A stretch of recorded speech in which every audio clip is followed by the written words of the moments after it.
जिंदाबाद KCW जिंदाबाद തൊഴിലാളി ഐക്യം जिंदाबाद തൊഴിലാളി ഐക്യം जिंदाबाद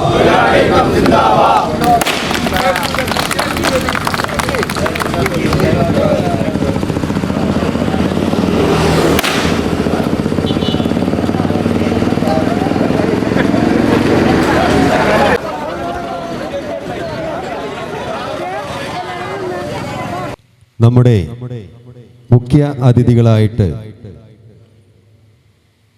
സാമൂഹിക സാംസ്കാരിക സേവന രംഗത്ത് ഒരുപാട് വ്യക്തിമുദ്രകൾ പതിപ്പിച്ച, ഒരുപാട് ചാരിറ്റി പ്രവർത്തനങ്ങളെല്ലാം മുന്നിൽ നിന്നുകൊണ്ട് പ്രവർത്തിക്കുന്ന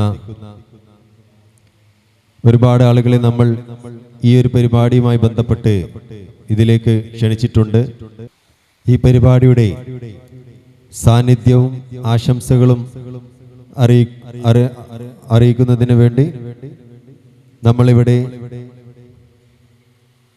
ക്ഷണിച്ചിട്ടുള്ള food safety nodal office Rasheed sir, അദ്ദേഹത്തെയും ഈ വേദിയിലേക്ക് ആദരപൂർവ്വം ക്ഷണിക്കുന്നു. അതുപോലെ തന്നെ ഹെൽത്ത് ഇൻസ്പെക്ടർമാരായിട്ടുള്ള മാറഞ്ചേരി പെരിച്ചകം ബ്രാഞ്ചിൽ സേവനമനുഷ്ഠിക്കുന്ന ടിങ്കിൾ വിജയൻ സാർ, അതുപോലെ തന്നെ doctor Anushree B Nair Ponnani SFO, അതേപോലെ തന്നെ Joy health inspector Maranchery health inspector Shri Joy sir, health inspector Alancode യൂണിറ്റിൽ സേവനമനുഷ്ഠിക്കുന്ന അൻസാർ സാർ, നന്നമുക്ക് ഹെൽത്ത് ഇൻസ്പെക്ടറായി സേവനമനുഷ്ഠിക്കുന്ന ശ്രീമതി പ്രിയ അവറുകൾ എന്നിവരെയും ഈ വേദിയിലേക്ക് അവരുടെ അസാന്നിധ്യത്തിൽ ഹാർദമായി സ്വാഗതം ചെയ്യുന്നു. ലഹരി വിരുദ്ധ ക്യാമ്പയിനുകളിൽ മോട്ടിവേറ്ററായും ചാരിറ്റി പ്രവർത്തന മേഖലകളിൽ നിറസാന്നിധ്യവുമായി കേരള ജനതയെ മൊത്തം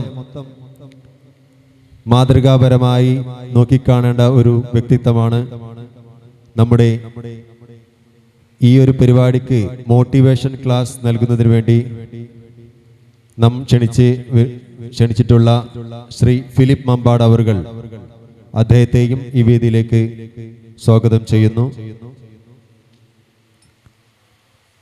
അതേപോലെ തന്നെ ശ്രീ പാചകത്തൊഴിലാളി യൂണിയൻ ജില്ലാ ട്രഷററായി മുൻകാലങ്ങളിൽ പ്രവർത്തനം ആരംഭിച്ച് ഇപ്പോഴും ജില്ലാ പ്രസിഡന്റായി ജില്ലാ ട്രഷററായി സേവനമനുഷ്ഠിക്കുന്ന ശ്രീ അഹമ്മദ് കുഞ്ഞിപ്പ അവറുകളെ ആദരപൂർവ്വം ഈ വേദിയിലേക്ക് സ്വാഗതം ചെയ്യുന്നു. നമ്മുടെ പ്രിയപ്പെട്ട food safety nodal officer Rasheed sir അവറുകൾ ഈ വേദിയിലേക്ക് എത്തിച്ചേർന്നിരിക്കുന്നു. അദ്ദേഹത്തെ വളരെ ആദരപൂർവ്വം ഈ വേദിയിലേക്ക് സ്വാഗതം ചെയ്യുന്നു. അതേപോലെ നമ്മുടെ ഇടയിൽ ഏറ്റവും പ്രിയങ്കരനായ ജില്ലാ വൈസ് പ്രസിഡന്റ് ശ്രീ ബക്കർ അയൂർ അവറുകളെ ആദരപൂർവ്വം ഈ വേദിയിലേക്ക് സ്വാഗതം ചെയ്യുന്നു. ചിദാനന്ദ ദൈവമേ ഭക്തവത്സല, ദൈവമേ നിൻ കൃപാവരം ഞങ്ങളിൽ ചൊരിയണമേ. പുലരുമ്പോൾ മുതൽ ഞങ്ങൾ കാണുന്നു എങ്ങും നിൻ കലാവൈഭവം. ഉരുളുമ്പോൾ പോലും തേജഗോളങ്ങൾ നിൻ വിരൽ തുമ്പിൽ തിരിയുന്നു. ബുദ്ധിയും സർവശക്തിയും മണ്ണിൽ മുക്തനേകിയ ദൈവമേ, വിജ്ഞാനത്തിൻ പ്രതീകമേ, ബുദ്ധി ഞങ്ങൾ കരുളണേ. ദൈവമേ സച്ചിദാനന്ദ, ദൈവമേ ഭക്തവത്സല, ദൈവമേ നിൻ കൃപാവരം ഞങ്ങളിൽ ചൊരിയണമേ. Kerala state cooking workers union ജില്ലാ നേതാക്കന്മാർ, മണ്ഡലം സ്റ്റേറ്റ് നേതാക്കന്മാർ, പൊന്നാനി മണ്ഡലം പ്രസിഡന്റ് അബ്ദു അൽനൂർ, ഷെരീഫ് അത്താണി, മണ്ഡലത്തിലെ എക്സിക്യൂട്ടീവ് അംഗങ്ങളെ, പ്രാർത്ഥന നിർവഹിച്ച എൻ്റെ സഹപ്രവർത്തകർ, ഈ മണ്ഡലത്തിലെ തൊഴിലാളി പ്രവർത്തകരെ, എല്ലാവർക്കും നമസ്കാരം. Kerala state cooking workers union കഴിഞ്ഞ 18 മാസങ്ങൾക്ക് മുന്നേ ഈ വേദിയിൽ വെച്ച് തിരഞ്ഞെടുത്ത കമ്മിറ്റിയാണ് ഇപ്പോൾ നിലവിലുള്ളത്. ജില്ലാ സമ്മേളനത്തിൻ്റെ ഭാഗമായി 8/1/2025 താനൂരിൽ വെച്ച് നടക്കുന്ന ജില്ലാ സമ്മേളനത്തിൻ്റെ മുന്നോടിയായി എല്ലാ മണ്ഡലങ്ങളുടെയും പഞ്ചായത്ത് മുനിസിപ്പാലിറ്റികളുടെയും പുതിയ ഭാരവാഹികളെ കണ്ടെത്തുന്നതിനുള്ള സർക്കുലർ പ്രകാരമാണ് 18 മാസമായ ഈ കമ്മിറ്റി ഇവിടെ പൊന്നാനി മണ്ഡലം സമ്മേളനവും കുടുംബസംഗമവും സംഘടിപ്പിച്ചിട്ടുള്ളത്.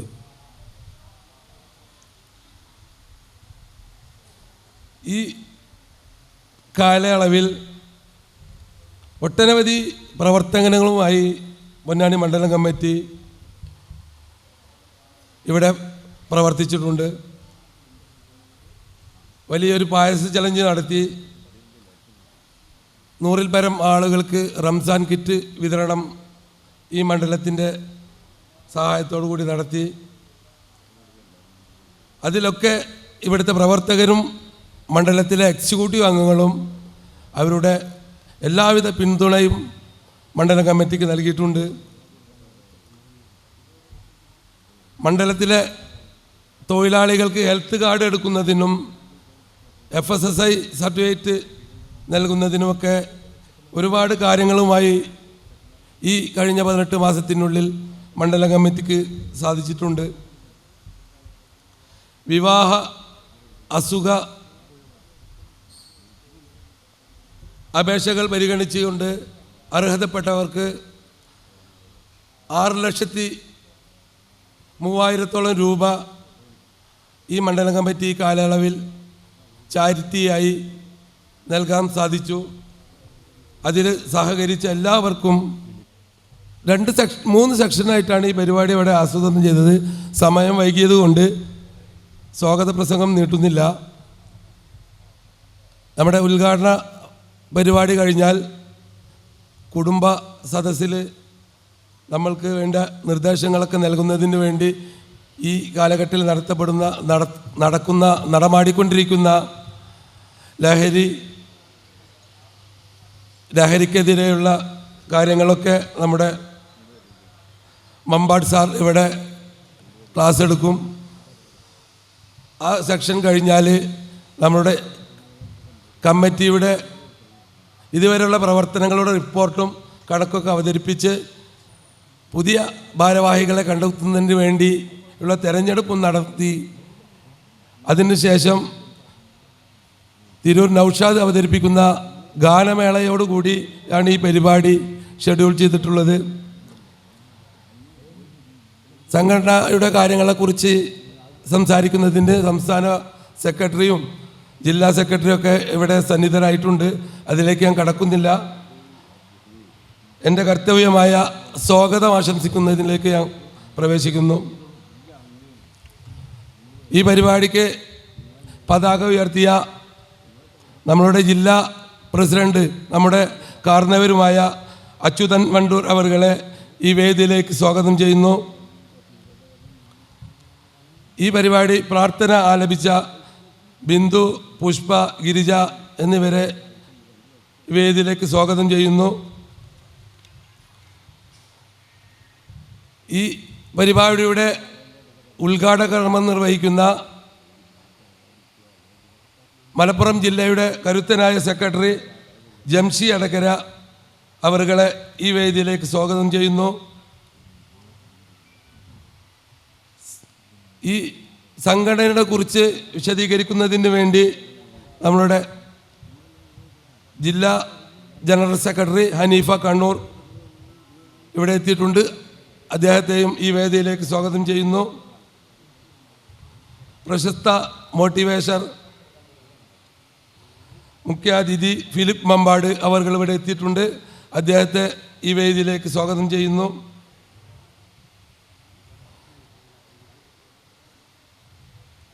ഈ പരിപാടിയിൽ സംബന്ധിക്കുന്നതിന് വേണ്ടി food safety nodal officer Rasheed sir Malappuram ഇവിടെ എത്തിയിട്ടുണ്ട്. അദ്ദേഹത്തെ ഈ വേദിയിലേക്ക് സ്വാഗതം ചെയ്യുന്നു. Health inspector Maranchery Tinkil Vijayan sir ഇവിടെ എത്തിയിട്ടില്ല. അദ്ദേഹത്തിൻ്റെ അഭാവത്തിൽ വേദിയിലേക്ക് സ്വാഗതം ചെയ്യുന്നു.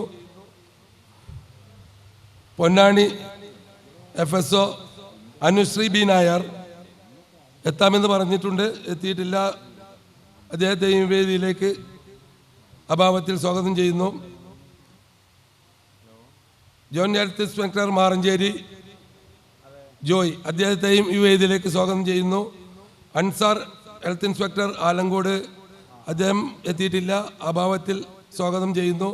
പ്രിയ ഹെൽത്ത് ഇൻസ്പെക്ടർ നന്നമുക്ക് അദ്ദേഹത്തെയും ഈ വേദിയിലേക്ക് അഭാവത്തിൽ സ്വാഗതം ചെയ്യുന്നു. ഈ പരിപാടിയുടെ ലാസ്റ്റ് നന്ദി പ്രകാശിപ്പിക്കുന്നത് ഷെരീഫ് അത്താണി നമ്മുടെ മണ്ഡലം പ്രസിഡന്റാണ്. അദ്ദേഹത്തെയും ഈ വേദിയിലേക്ക് സ്വാഗതം ചെയ്യുന്നു. ഈ പരിപാടിയിൽ സംബന്ധിക്കുന്ന മണ്ഡലത്തിലെ മുഴുവൻ എക്സിക്യൂട്ടീവ് പ്രവർത്തകരെയും വനിതാ കൂട്ടായ്മയിലെ പ്രവർത്തകരെയും ഒറ്റവാക്കിൽ സ്വാഗതം ചെയ്തുകൊണ്ട് ഈ മണ്ഡലത്തിൻ്റെ ഏറ്റവും പ്രിയപ്പെട്ട പ്രസിഡന്റ് അബ്ദു അൽ നൂർ അവർകളെ ഈ വേദിയുടെ നിയന്ത്രണത്തിനായി ക്ഷണിച്ചുകൊണ്ട് എൻ്റെ വാക്കുകൾ ഉപസംഹരിക്കുന്നു. പ്രസിഡന്റ് ഈ സമ്മേളനത്തിൻ്റെ അധ്യക്ഷനും കൂടിയായ ബഹുമാനപ്പെട്ട അബ്ദുക്ക അവർകൾ, അതുപോലെ തന്നെ കേരള സ്റ്റേറ്റ് കുക്കിംഗ് വർക്കേഴ്സ് യൂണിയൻ്റെ സംസ്ഥാന general secretary Haneefa sir Kannur, അതുപോലെ മലപ്പുറം ജില്ലാ president അച്ചോട്ടൻ, secretary Jemsy Edakkara, treasurer Kunhippa,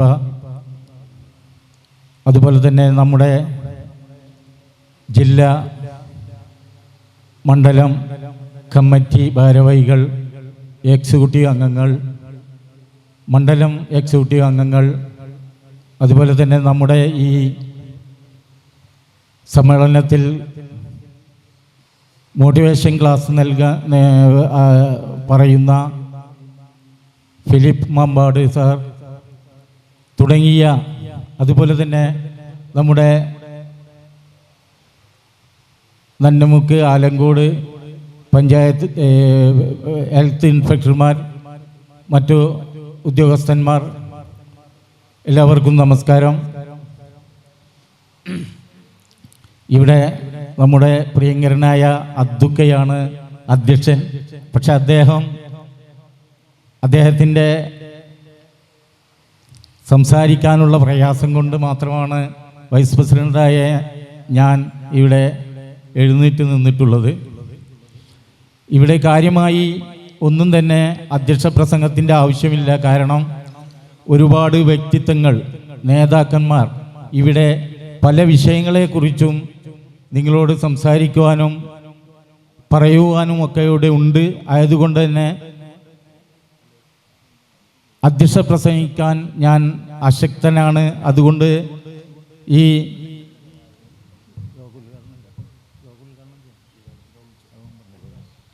അടുത്തതായി നമ്മുടെ യോഗ ഉദ്ഘാടനമാണ്. അതുമായി ബന്ധപ്പെട്ട് നമ്മുടെ ആങ്കർ ക്ഷണിക്കും. ഞാൻ നിർത്തുന്നു. എല്ലാവർക്കും നന്ദി, നമസ്കാരം. പൊന്നാനി മണ്ഡലം കമ്മിറ്റി സംഘടിപ്പിച്ചിട്ടുള്ള ഈ മണ്ഡലം സമ്മേളനത്തിൻ്റെ ആദരണീയനായ അധ്യക്ഷൻ, ബഹുമാന്യനായ മണ്ഡലം പ്രസിഡന്റ് അബ്ദുക്ക അവറുകൾ, ഇവിടെ സ്വാഗതം ആശംസിച്ച ബഹുമാന്യനായ മണ്ഡലം സെക്രട്ടറി റഷീദ് ക അവറുകൾ, ഈ വേദിയിൽ സന്നിഹിതനായിട്ടുള്ള സ്റ്റേറ്റ് സെക്രട്ടറി ബഹുമാന്യനായ ഹനീഫ അവറുകൾ, ജില്ലാ പ്രസിഡന്റ് അച്യുതൻ വണ്ടൂർ അവറുകൾ, ജില്ലാ ട്രഷറർ കുഞ്ഞിപ്പ അവറുകൾ,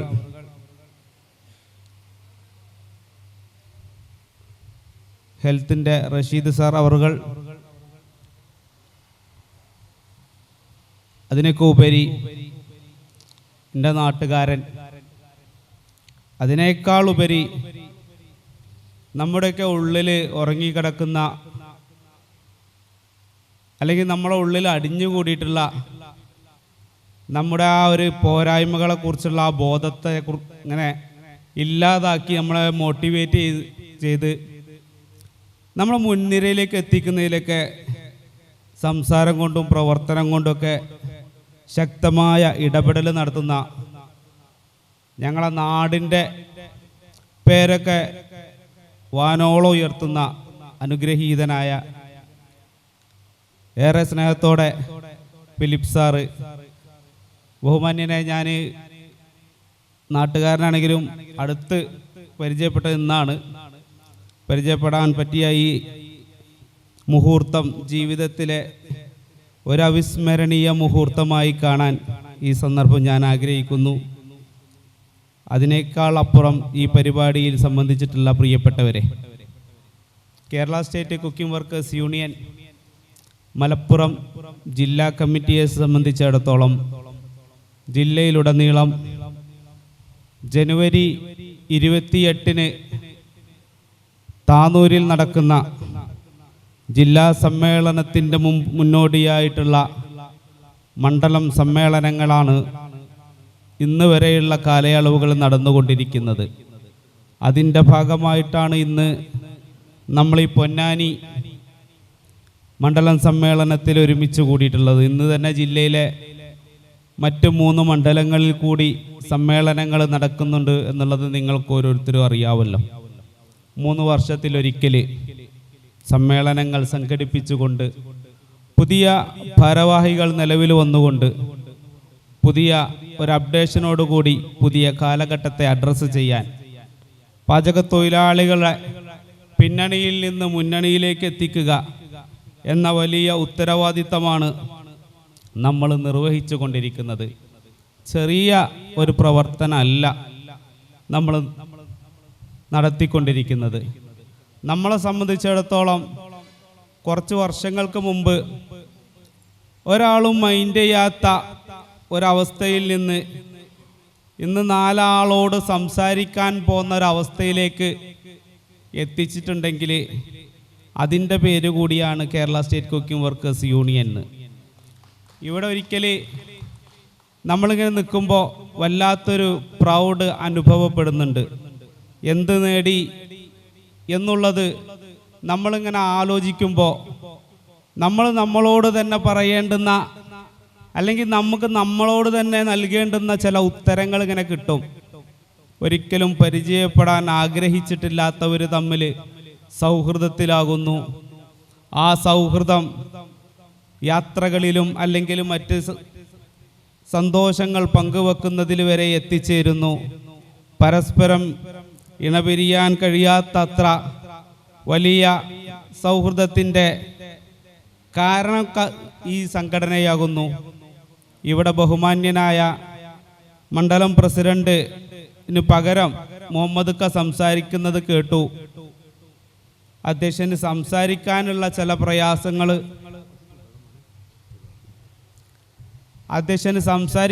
ചില പ്രയാസങ്ങൾ കാരണമാണ് ഞാൻ എഴുന്നേറ്റ് നിൽക്കേണ്ടി വന്നത് എന്ന്. അടുത്ത സമ്മേളനം ഈ സ്ഥാനത്ത് അദ്ദേഹം ഉണ്ടാവുമെങ്കിൽ ഈ പൊന്നാനിയിലെ മുഴുവൻ ആളുകളെയും സാക്ഷി നിർത്തി പറയാൻ സാധിക്കും, അധ്യക്ഷനായിട്ടല്ല ജില്ലാ അധ്യക്ഷനായിട്ട് വരെ ഉയർത്താൻ പറ്റിയ ഒരാളായിട്ട് അതൊക്കെ മാറ്റാൻ ബോധപൂർവമായ ഇടപെടൽ നമുക്ക് ഉണ്ടാകും. എന്നാലും 4 ആൾ അദ്ദേഹം ശ്രമിക്കുന്നുണ്ട് കേട്ടോ. അതിനുവേണ്ടി അദ്ദേഹം ശ്രമിക്കുന്ന അദ്ദേഹത്തിൻ്റെ ശ്രമം കൂടി ഉണ്ടാകുമ്പോൾ അത് നടക്കും. ഏറെ സന്തോഷത്തോടെ ഈ സമ്മേളന കാലഘട്ടത്തിൽ നിങ്ങൾ അഭിവാദ്യം ചെയ്ത് പറയുന്നത്, സംഘടനയ്ക്ക് വേണ്ടി അണിനിരക്കുമ്പോൾ സംഘടനയ്ക്ക് വേണ്ടി നമ്മൾ എന്ത് ചെയ്യുന്നു, നമ്മളിൽ നിന്ന് സംഘടന എന്ത് പ്രതീക്ഷിക്കുന്നു, അല്ലെങ്കിൽ എന്തിനു വേണ്ടി നമ്മൾ ഒരുമിച്ച് കൂടുന്നു എന്നുള്ളത്.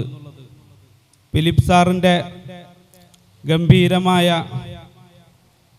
ഒരു മോട്ടിവേഷൻ ക്ലാസ് പ്രതീക്ഷിച്ച് നിൽക്കുന്ന നമുക്ക് മുമ്പിൽ ഒരധിക പ്രസംഗത്തിന് മുതിരുക എന്ന് പറയുന്നത് തന്നെ ഒരു സാഹസമായിട്ടാണ് ഞാൻ വിലയിരുത്തുന്നത്.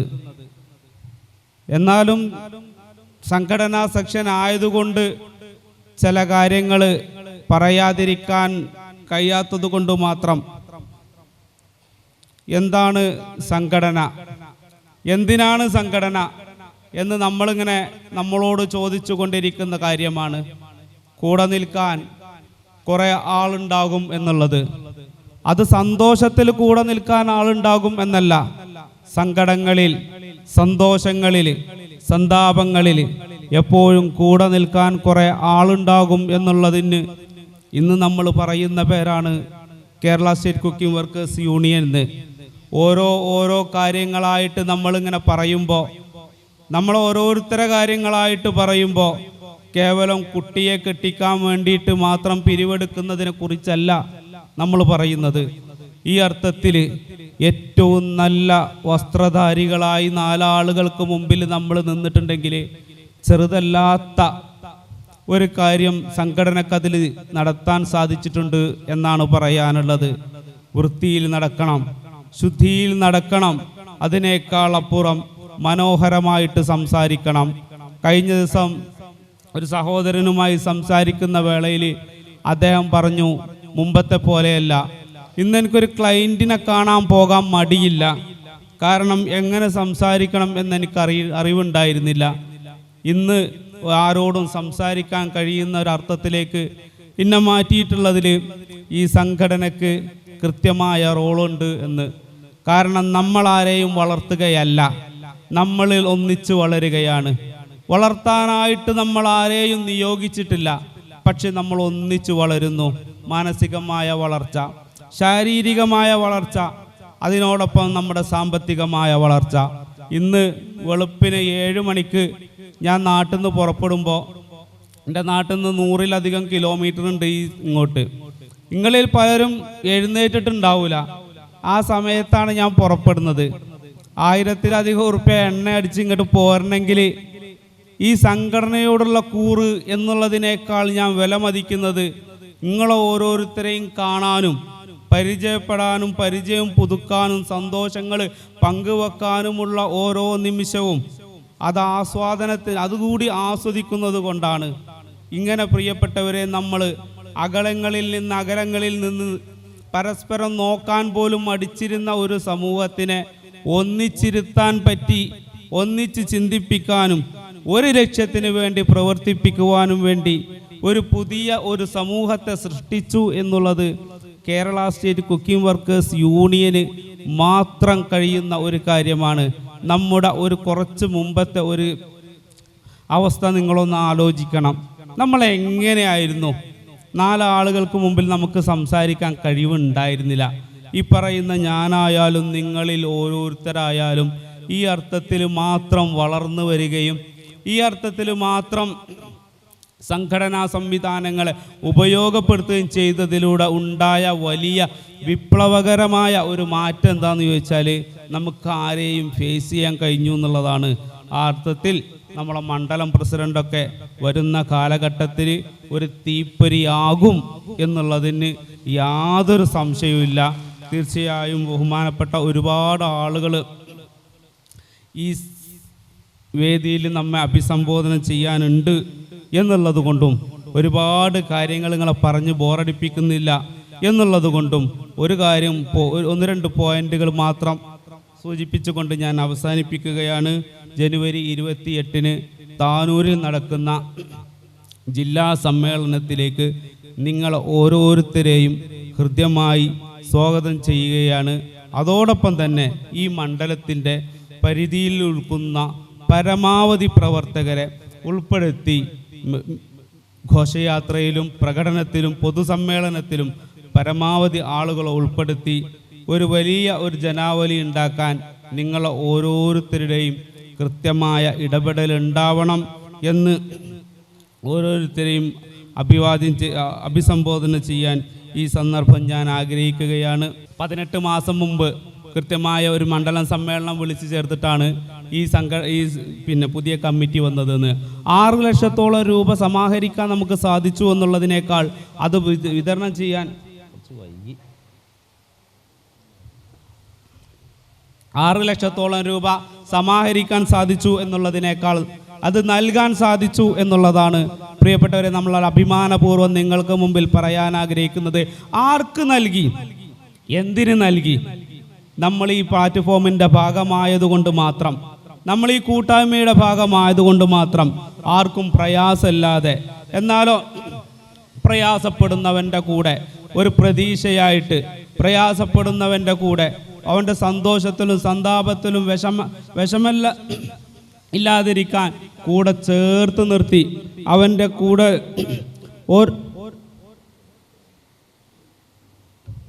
ഓരോ സന്ദർഭങ്ങളിലും ചേർത്ത് നിർത്തി നമ്മൾ ധൈര്യം കൊടുത്ത കുറേ കാര്യങ്ങൾ ഉണ്ടായിട്ടുണ്ട്.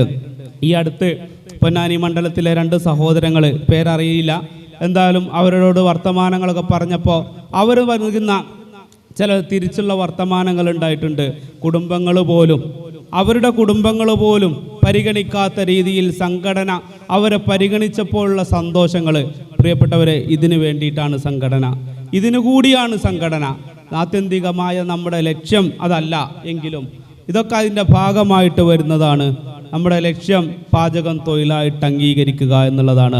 ആ പാചകം തൊഴിലായിട്ട് അംഗീകരിക്കാൻ വേണ്ടി കേരളത്തിൽ എന്നല്ല ഇന്ത്യ രാജ്യത്ത് ഒട്ടുമിക്ക തൊഴിൽ മേഖലകളും ഇന്ന് അംഗീകാരത്തിൻ്റെ പരിധിയിലുണ്ടെങ്കിലും പാചകം മാത്രം അത് പരിധിക്ക് പുറത്താണ്. കാരണം എന്താ, നമ്മൾ മാത്രം സംഘടിക്കപ്പെട്ടിട്ടില്ല. നമ്മുടെ ആവശ്യങ്ങളെക്കുറിച്ച് ഗവൺമെൻറ്റുകൾക്ക് മുമ്പിൽ, അധികാരികൾക്ക് മുമ്പിൽ പറയാൻ പോകുന്ന ത്രാണിയില്ലാത്തവരായി നമ്മളിങ്ങനെ ഛിന്ന ഭിന്നമായി കൊണ്ടിരിക്കുന്ന ഒരു സന്ദർഭത്തിലാണ് Kerala state cooking workers union എന്ന വലിയ ഒരു പ്ലാറ്റ്ഫോം നമുക്ക് മുമ്പിൽ തുറന്നിട്ടുകൊണ്ട് നമ്മുടെ കാര്യങ്ങൾ പറയാൻ, നമ്മുടെ വർത്തമാനങ്ങൾ പറയാൻ, നമ്മളെക്കുറിച്ച് പറയാൻ ഒരു വേദി ഉണ്ടാക്കിയത്. ആ വേദി ശക്തിപ്പെടണം. അത് ശക്തിപ്പെടാൻ വേണ്ടിയിട്ടാണ് നമ്മുടെ ഈ കൂടിയിരുത്തങ്ങളൊക്കെ. ഇവിടെ ഈ കൂടിയ ഈ ആളുകൾക്കപ്പുറത്ത് ഇതിനേക്കാൾ വലിയ ഒരു ജനാവലി പുറത്തുണ്ട്. സംഘടനയിലേക്ക് വരാത്തവരായിട്ട് പരമാവധി അവരെ പോയി കാണാനും അവരോട് സംസാരിക്കാനും സംഘടനയിലേക്ക് വരുത്താനും അവരുമായി ഈ സഹവാസത്തിൻ്റെ ഒരു മാധുര്യം അനുഭവിക്കാനും അവർക്ക് കൂടി സാധിക്കുമ്പോഴാണ് ഇത്തരത്തിലുള്ള സംഘടനകൾക്ക് നമ്മുടെ ചാരിറ്റി പ്രവർത്തനങ്ങൾ മാത്രമല്ല നമ്മുടെ സേവനങ്ങളും നമ്മുടെ പോരാട്ടങ്ങളായി മാറുന്നത്.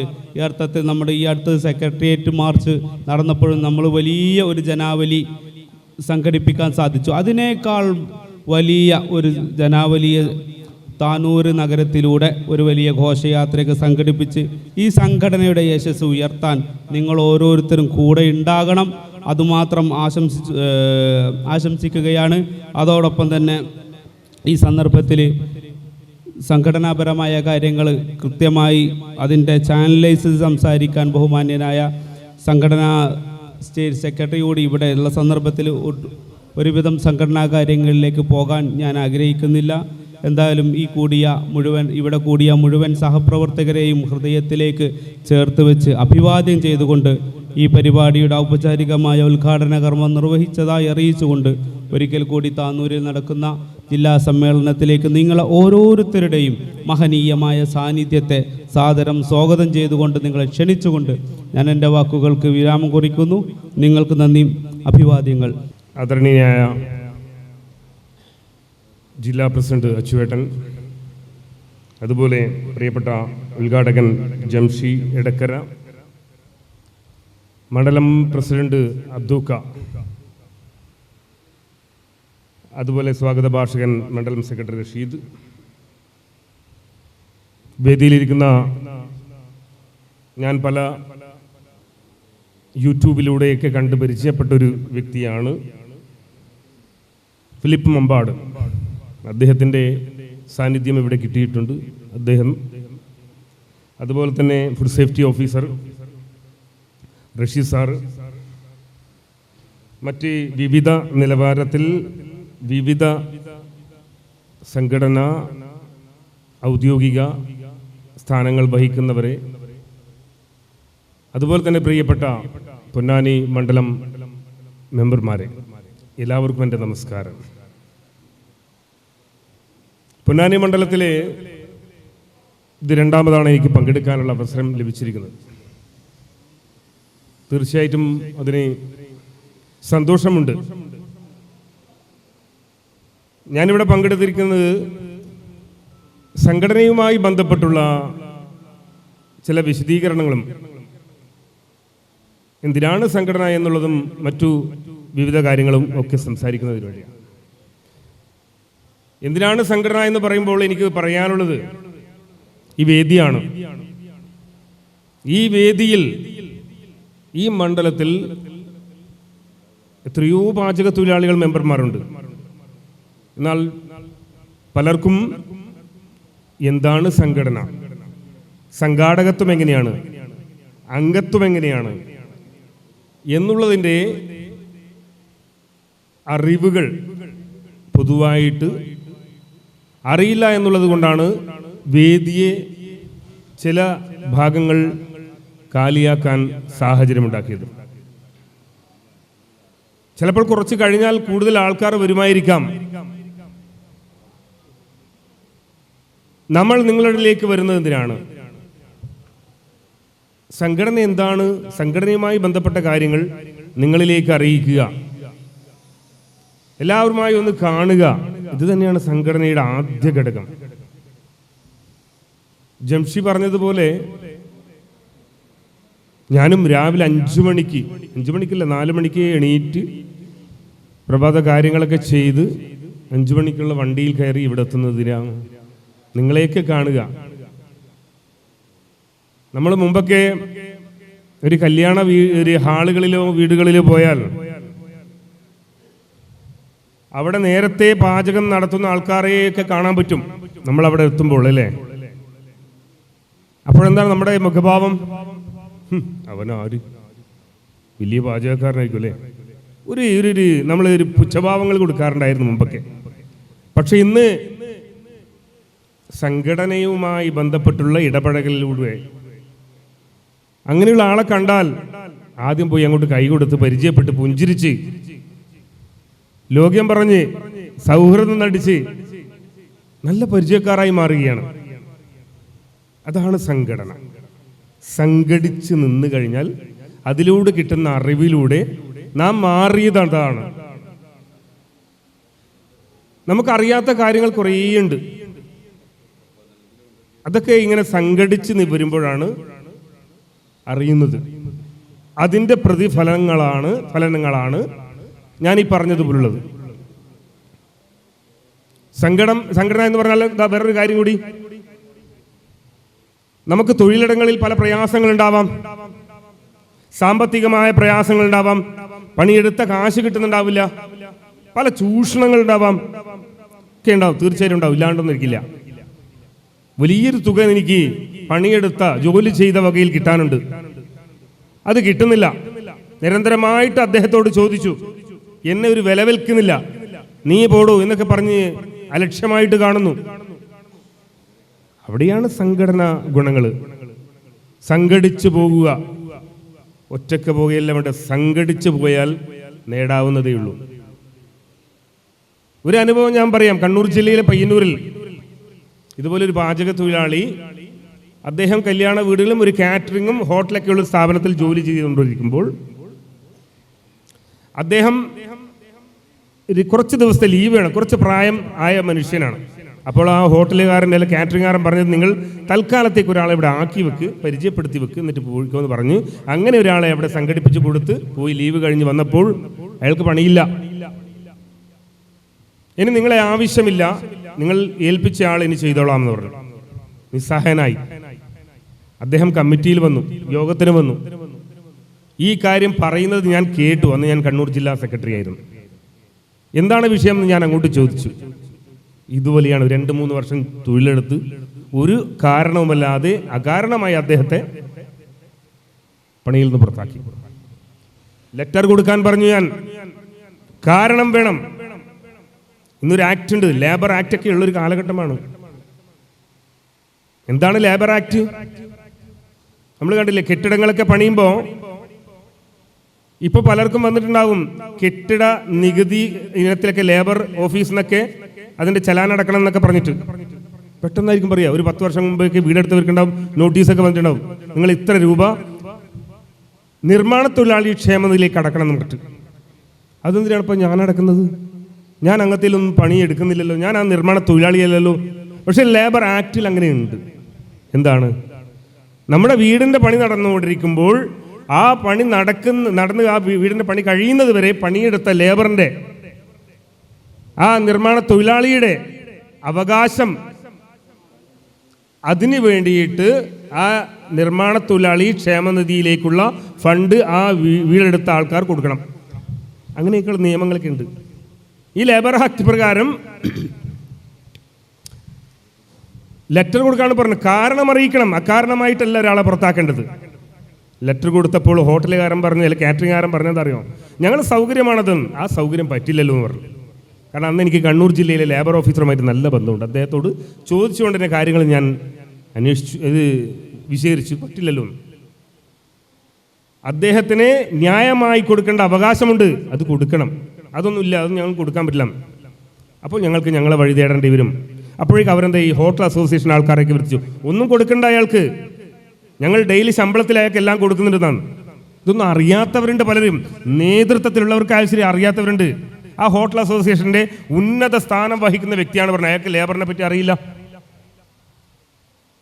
3 മാസം തുടർച്ചയായിട്ട് തൊഴിലെടുത്താൽ ഒരു സ്ഥാപനത്തിൽ നിന്ന് ഒപ്പിട്ട് കൊടുക്കണം. 3 മാസം കഴിഞ്ഞാൽ പിന്നെ അയാൾ സ്ഥിരപ്പെട്ടു കഴിഞ്ഞു ആ സ്ഥാപനത്തിൽ, പിന്നെ അയാൾക്ക് അവകാശങ്ങൾ കൊടുക്കണം.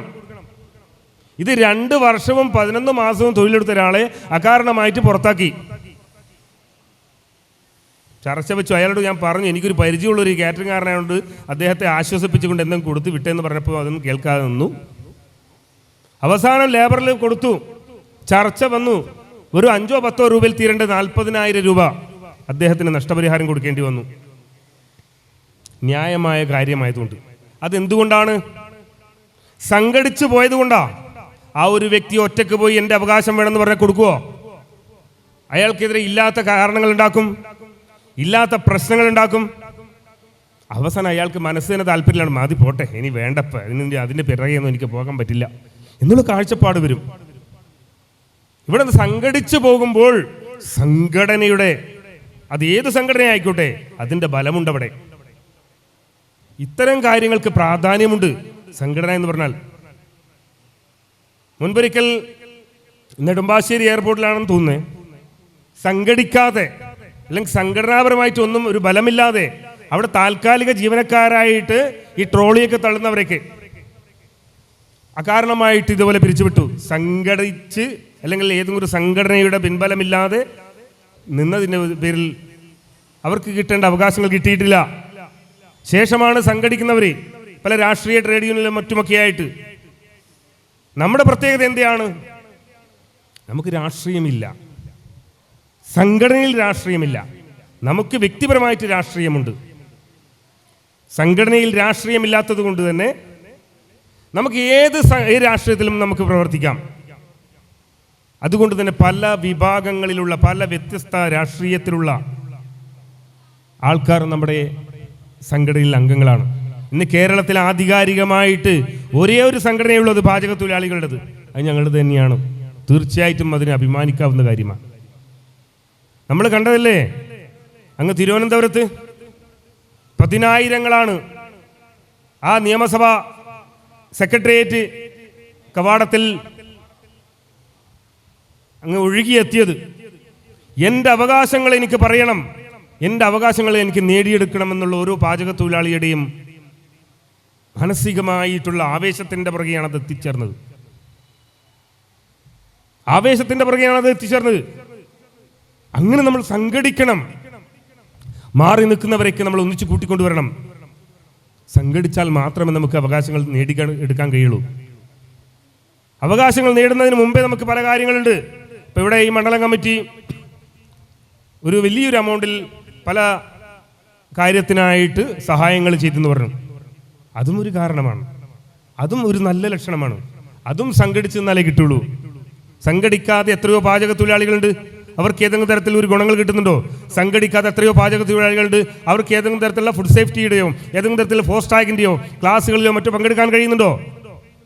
സംഘടിച്ചു കഴിഞ്ഞാൽ സംഘടന പറയുന്നുണ്ട് ഇത്രാം തീയതി ഇന്ന സ്ഥലത്ത് നിങ്ങൾക്ക് ഫോസ്റ്റാഗിൻ്റെ ക്ലാസ് ഉണ്ട്, പങ്കെടുക്കണം എന്ന് പറയുമ്പോൾ നമ്മൾക്ക് അതിൽ പങ്കെടുക്കുന്നുണ്ട്. ഇതൊന്നും അറിയാതെ ഇതുവരെയായിട്ടും ഒരു ഫോസ്റ്റാഗിൻ്റെയോ ഒരു ഫുഡ് സേഫ്റ്റിയുടെയോ രജിസ്ട്രേഷൻ പോലും ഇല്ലാതെ പണിയെടുക്കുന്നവരുണ്ട്. അവരൊക്കെ പറയുന്നത് ഇതൊക്കെ ഉണ്ടായിട്ടാണോ ഞാൻ മുമ്പൊക്കെ പണിയെടുത്തത്, ഇതൊന്നും ഇല്ലെങ്കിൽ ഞാൻ എന്താ പണിയെടുക്കില്ല എന്നാണ്. പക്ഷെ ആ കാലം കഴിഞ്ഞു, ആ കാലം കഴിഞ്ഞു. ഇന്ന് നമ്മൾ മാനദണ്ഡങ്ങൾ കൃത്യമായിട്ട് പാലിക്കണം. പലതരത്തിലുള്ള ഫുഡ് പോയ്സൻ്റെയൊക്കെ റിപ്പോർട്ടുകളാണ് വന്നുകൊണ്ടിരിക്കുന്നത്. ആയതുകൊണ്ട് തന്നെ നമ്മുടെ ഭാഗങ്ങൾ നമ്മൾ ക്ലിയർ ആക്കി വെക്കണം. നമ്മൾ ഒരു തരത്തിലുള്ള ഹെൽത്ത് ഇഷ്യൂസ് ഉള്ളവരായിരിക്കരുത്, ആ മാനദണ്ഡങ്ങളൊക്കെ പാലിക്കുന്നവരായിരിക്കണം എന്നുള്ളത് കൊണ്ട് തന്നെയാണ് മുമ്പത്തെ പോലെയല്ല ഇന്ന് അതൊക്കെ വളരെ നിർബന്ധമാണ്. അതൊക്കെ നമ്മൾ എടുത്തു വച്ചിരിക്കണം.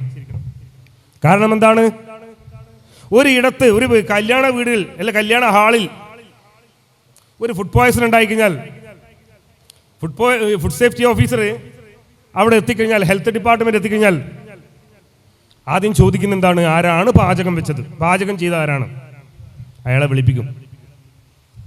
നിങ്ങൾക്ക് പാചകം ചെയ്യാനുള്ള അനുമതി ഉണ്ടോ എന്നാണ് ചോദിക്കുക. എന്താണ് അനുമതി? രജിസ്ട്രേഡ് ചെയ്യലാണ്. ഈ അതോറിറ്റിയിൽ രജിസ്ട്രേഡ് ചെയ്യുക, ഫുഡ് സേഫ്റ്റി അതോറിറ്റിയിൽ രജിസ്ട്രേഡ് ചെയ്യുക.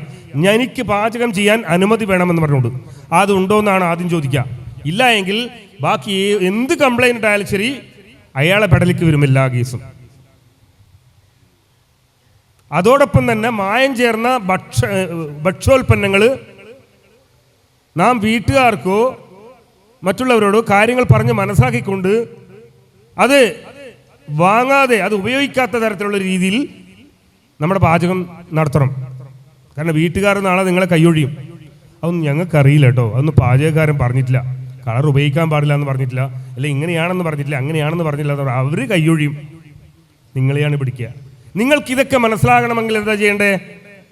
ഇത്തരത്തിലുള്ള ക്ലാസ്സുകളിൽ പങ്കെടുക്കുക. ഫോസ്റ്റാഗ് പോലുള്ള ക്ലാസ്സുകളിൽ പങ്കെടുക്കുമ്പോൾ നിങ്ങൾക്ക് ഇതിനെപ്പറ്റിയുള്ള നല്ല അറിവുകൾ കിട്ടും. 1-2 പ്രാവശ്യം പങ്കെടുത്തു കഴിഞ്ഞാൽ നിങ്ങൾക്ക് തന്നെ നിങ്ങളൊരു സ്വയം ഒരു മെച്യൂരിറ്റി വരും. അന്ന് പറഞ്ഞത് ശരിയല്ലേ, ഞാനത് ക്ലിയർ ചെയ്യണം, എൻ്റെ പരിസരം ഒന്ന് ക്ലീൻ ചെയ്യണം, ഇടോ അത് ഉപയോഗിക്കലടോ, ക്യാപ്പ് ധരിക്കടോ എന്നൊക്കെ നമുക്ക് സ്വയം ഒന്ന് പറയാൻ, നമുക്ക് തന്നെ സ്വയം ഒന്ന് മെച്യൂരിറ്റി വരാൻ സാഹചര്യം ഉണ്ടാക്കും അത്തരം ക്ലാസ്സുകളിൽ പങ്കെടുക്കുമ്പോൾ. അതിന് കാരണം ആരാണ്? ഇത്തരം സംഘടനകളിലൂടെയേ നമുക്കത് കഴിയുള്ളൂ. അതൊക്കെ തന്നെയാണ് സംഘടനാപരമായ കാര്യങ്ങൾ. എനിക്ക് നിങ്ങളോട് പറയാനുള്ളതും സംഘടനാ വിശദീകരണവുമായി ബന്ധപ്പെട്ടാണ്. നമ്മുടെ ഈ കൂട്ടത്തിലിരിക്കുന്ന, അല്ലെങ്കിൽ ഞാനൊരു കാര്യം തന്നെ പറയാം, നമ്മുടെ നേതൃത്വത്തിലുള്ളവർക്ക് തന്നെ എത്ര പേർക്ക് നമ്മുടെ നിയമാവലി അറിയാം? നിയമാവലി എത്ര പേർ വായിച്ചിട്ടുണ്ട്? എല്ലാ സംഘടനക്കുമുണ്ട് നിയമാവലി, നമ്മുടെ സംഘടനക്കുമുണ്ട് നിയമാവലി. അത് എത്ര പേര് വായിച്ചിട്ടുണ്ട്? ഒരു മെമ്പർ നമ്മുടെ സംഘടനയിലേക്ക് വരുമ്പോൾ അയാൾക്ക് ആദ്യം കൊടുക്കേണ്ടത് നിയമാവലിയാണ്. ബൈലോയും ഉപബൈലോയും ഉണ്ട്, അത് കൊടുക്കണം. അയാളെ കൊണ്ട് അത് വായിപ്പിക്കണം, അല്ലെങ്കിൽ അയാൾക്ക് ഒരു കോപ്പി കൊടുക്കണം. അപ്പോഴെന്തായി?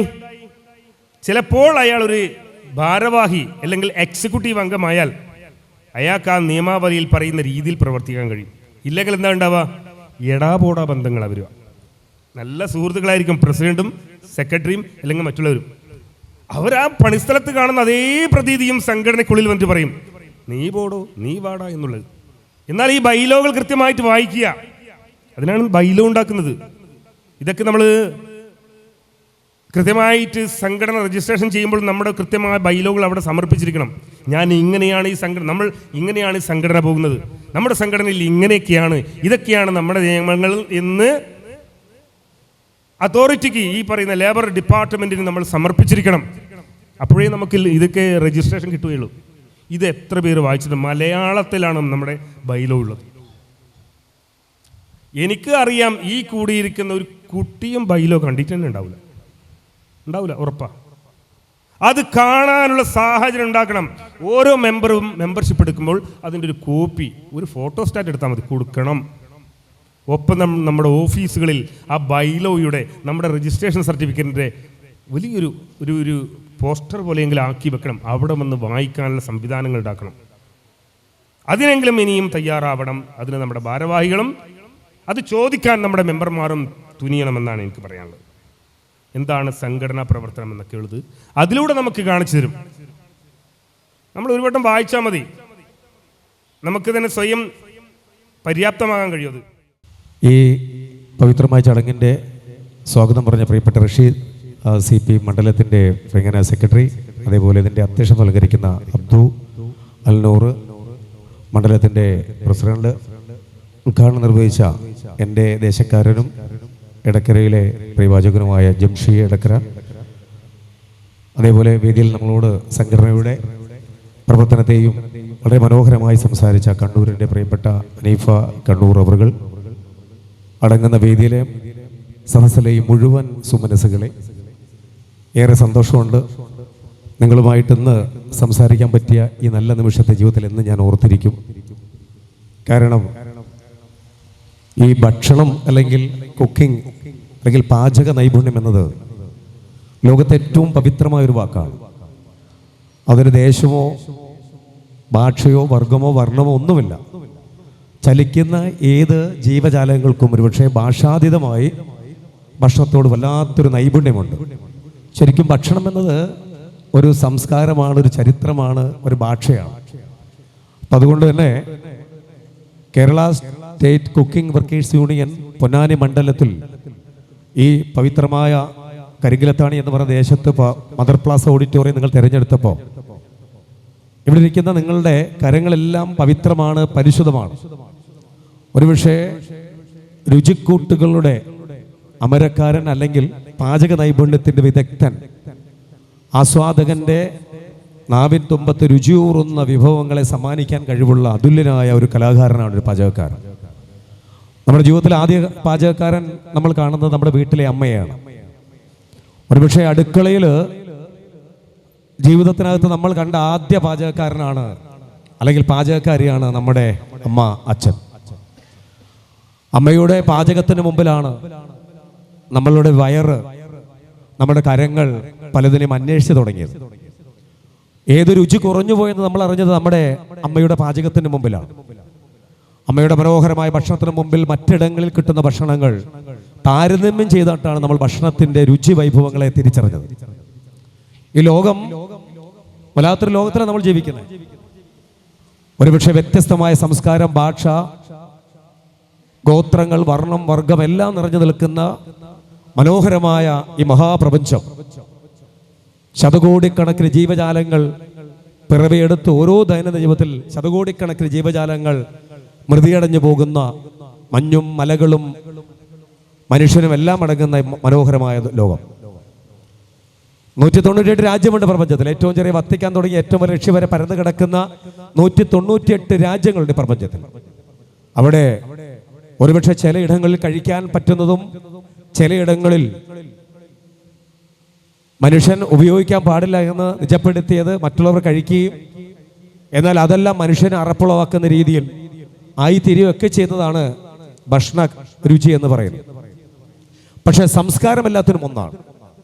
സംസ്കാരം എന്നത് മനുഷ്യന്റെ അന്തസത്തയിൽ നിൽക്കുന്ന ഏറ്റവും പവിത്രമായ ഒന്നാണ് സംസ്കാരം. ഈ സംസ്കാരത്തെയാണ് പലപ്പോഴും നമ്മൾ ചേർത്ത് പിടിക്കുന്നത്. ഇന്നിവിടെ ഈ സംഘടനയുണ്ട്, നിങ്ങളുടെ KSEW എന്ന സംഘടന. ശരിക്കും എന്തിനാണ് സത്യത്തിൽ സംഘടനയെക്കുറിച്ച് ഞാൻ വിശദമാക്കുന്നൊന്നുമില്ല. സംഘടന പലതും ഉണ്ടല്ലോ അല്ലേ. വിദ്യാർത്ഥി സംഘടനയുണ്ട്, രാഷ്ട്രീയ സംഘടനയുണ്ട്, മതസംഘടനയുണ്ട്, സാമൂഹ്യ സംഘടനയുണ്ട്. വ്യത്യസ്തമായ സംഘടനകളുടെ പിറവിയെടുക്കലും അസ്തമനങ്ങളൊക്കെ കണ്ടു കേട്ടോ നമ്മൾ ഓരോ ദിവസവും മുൻപോട്ട് പോകുന്നത്. പക്ഷെ സംഘടനയ്ക്ക് പ്രത്യേകിച്ച് ലക്ഷ്യബോധങ്ങൾ. അതൊരു വ്യക്തിയല്ല, ഒരുപക്ഷെ അതൊരു ഓർഗനൈസേഷനാണ്. ആ ഓർഗനൈസേഷന് ഒരു എയിമുണ്ട്, ഒരു ഗോളുണ്ട്.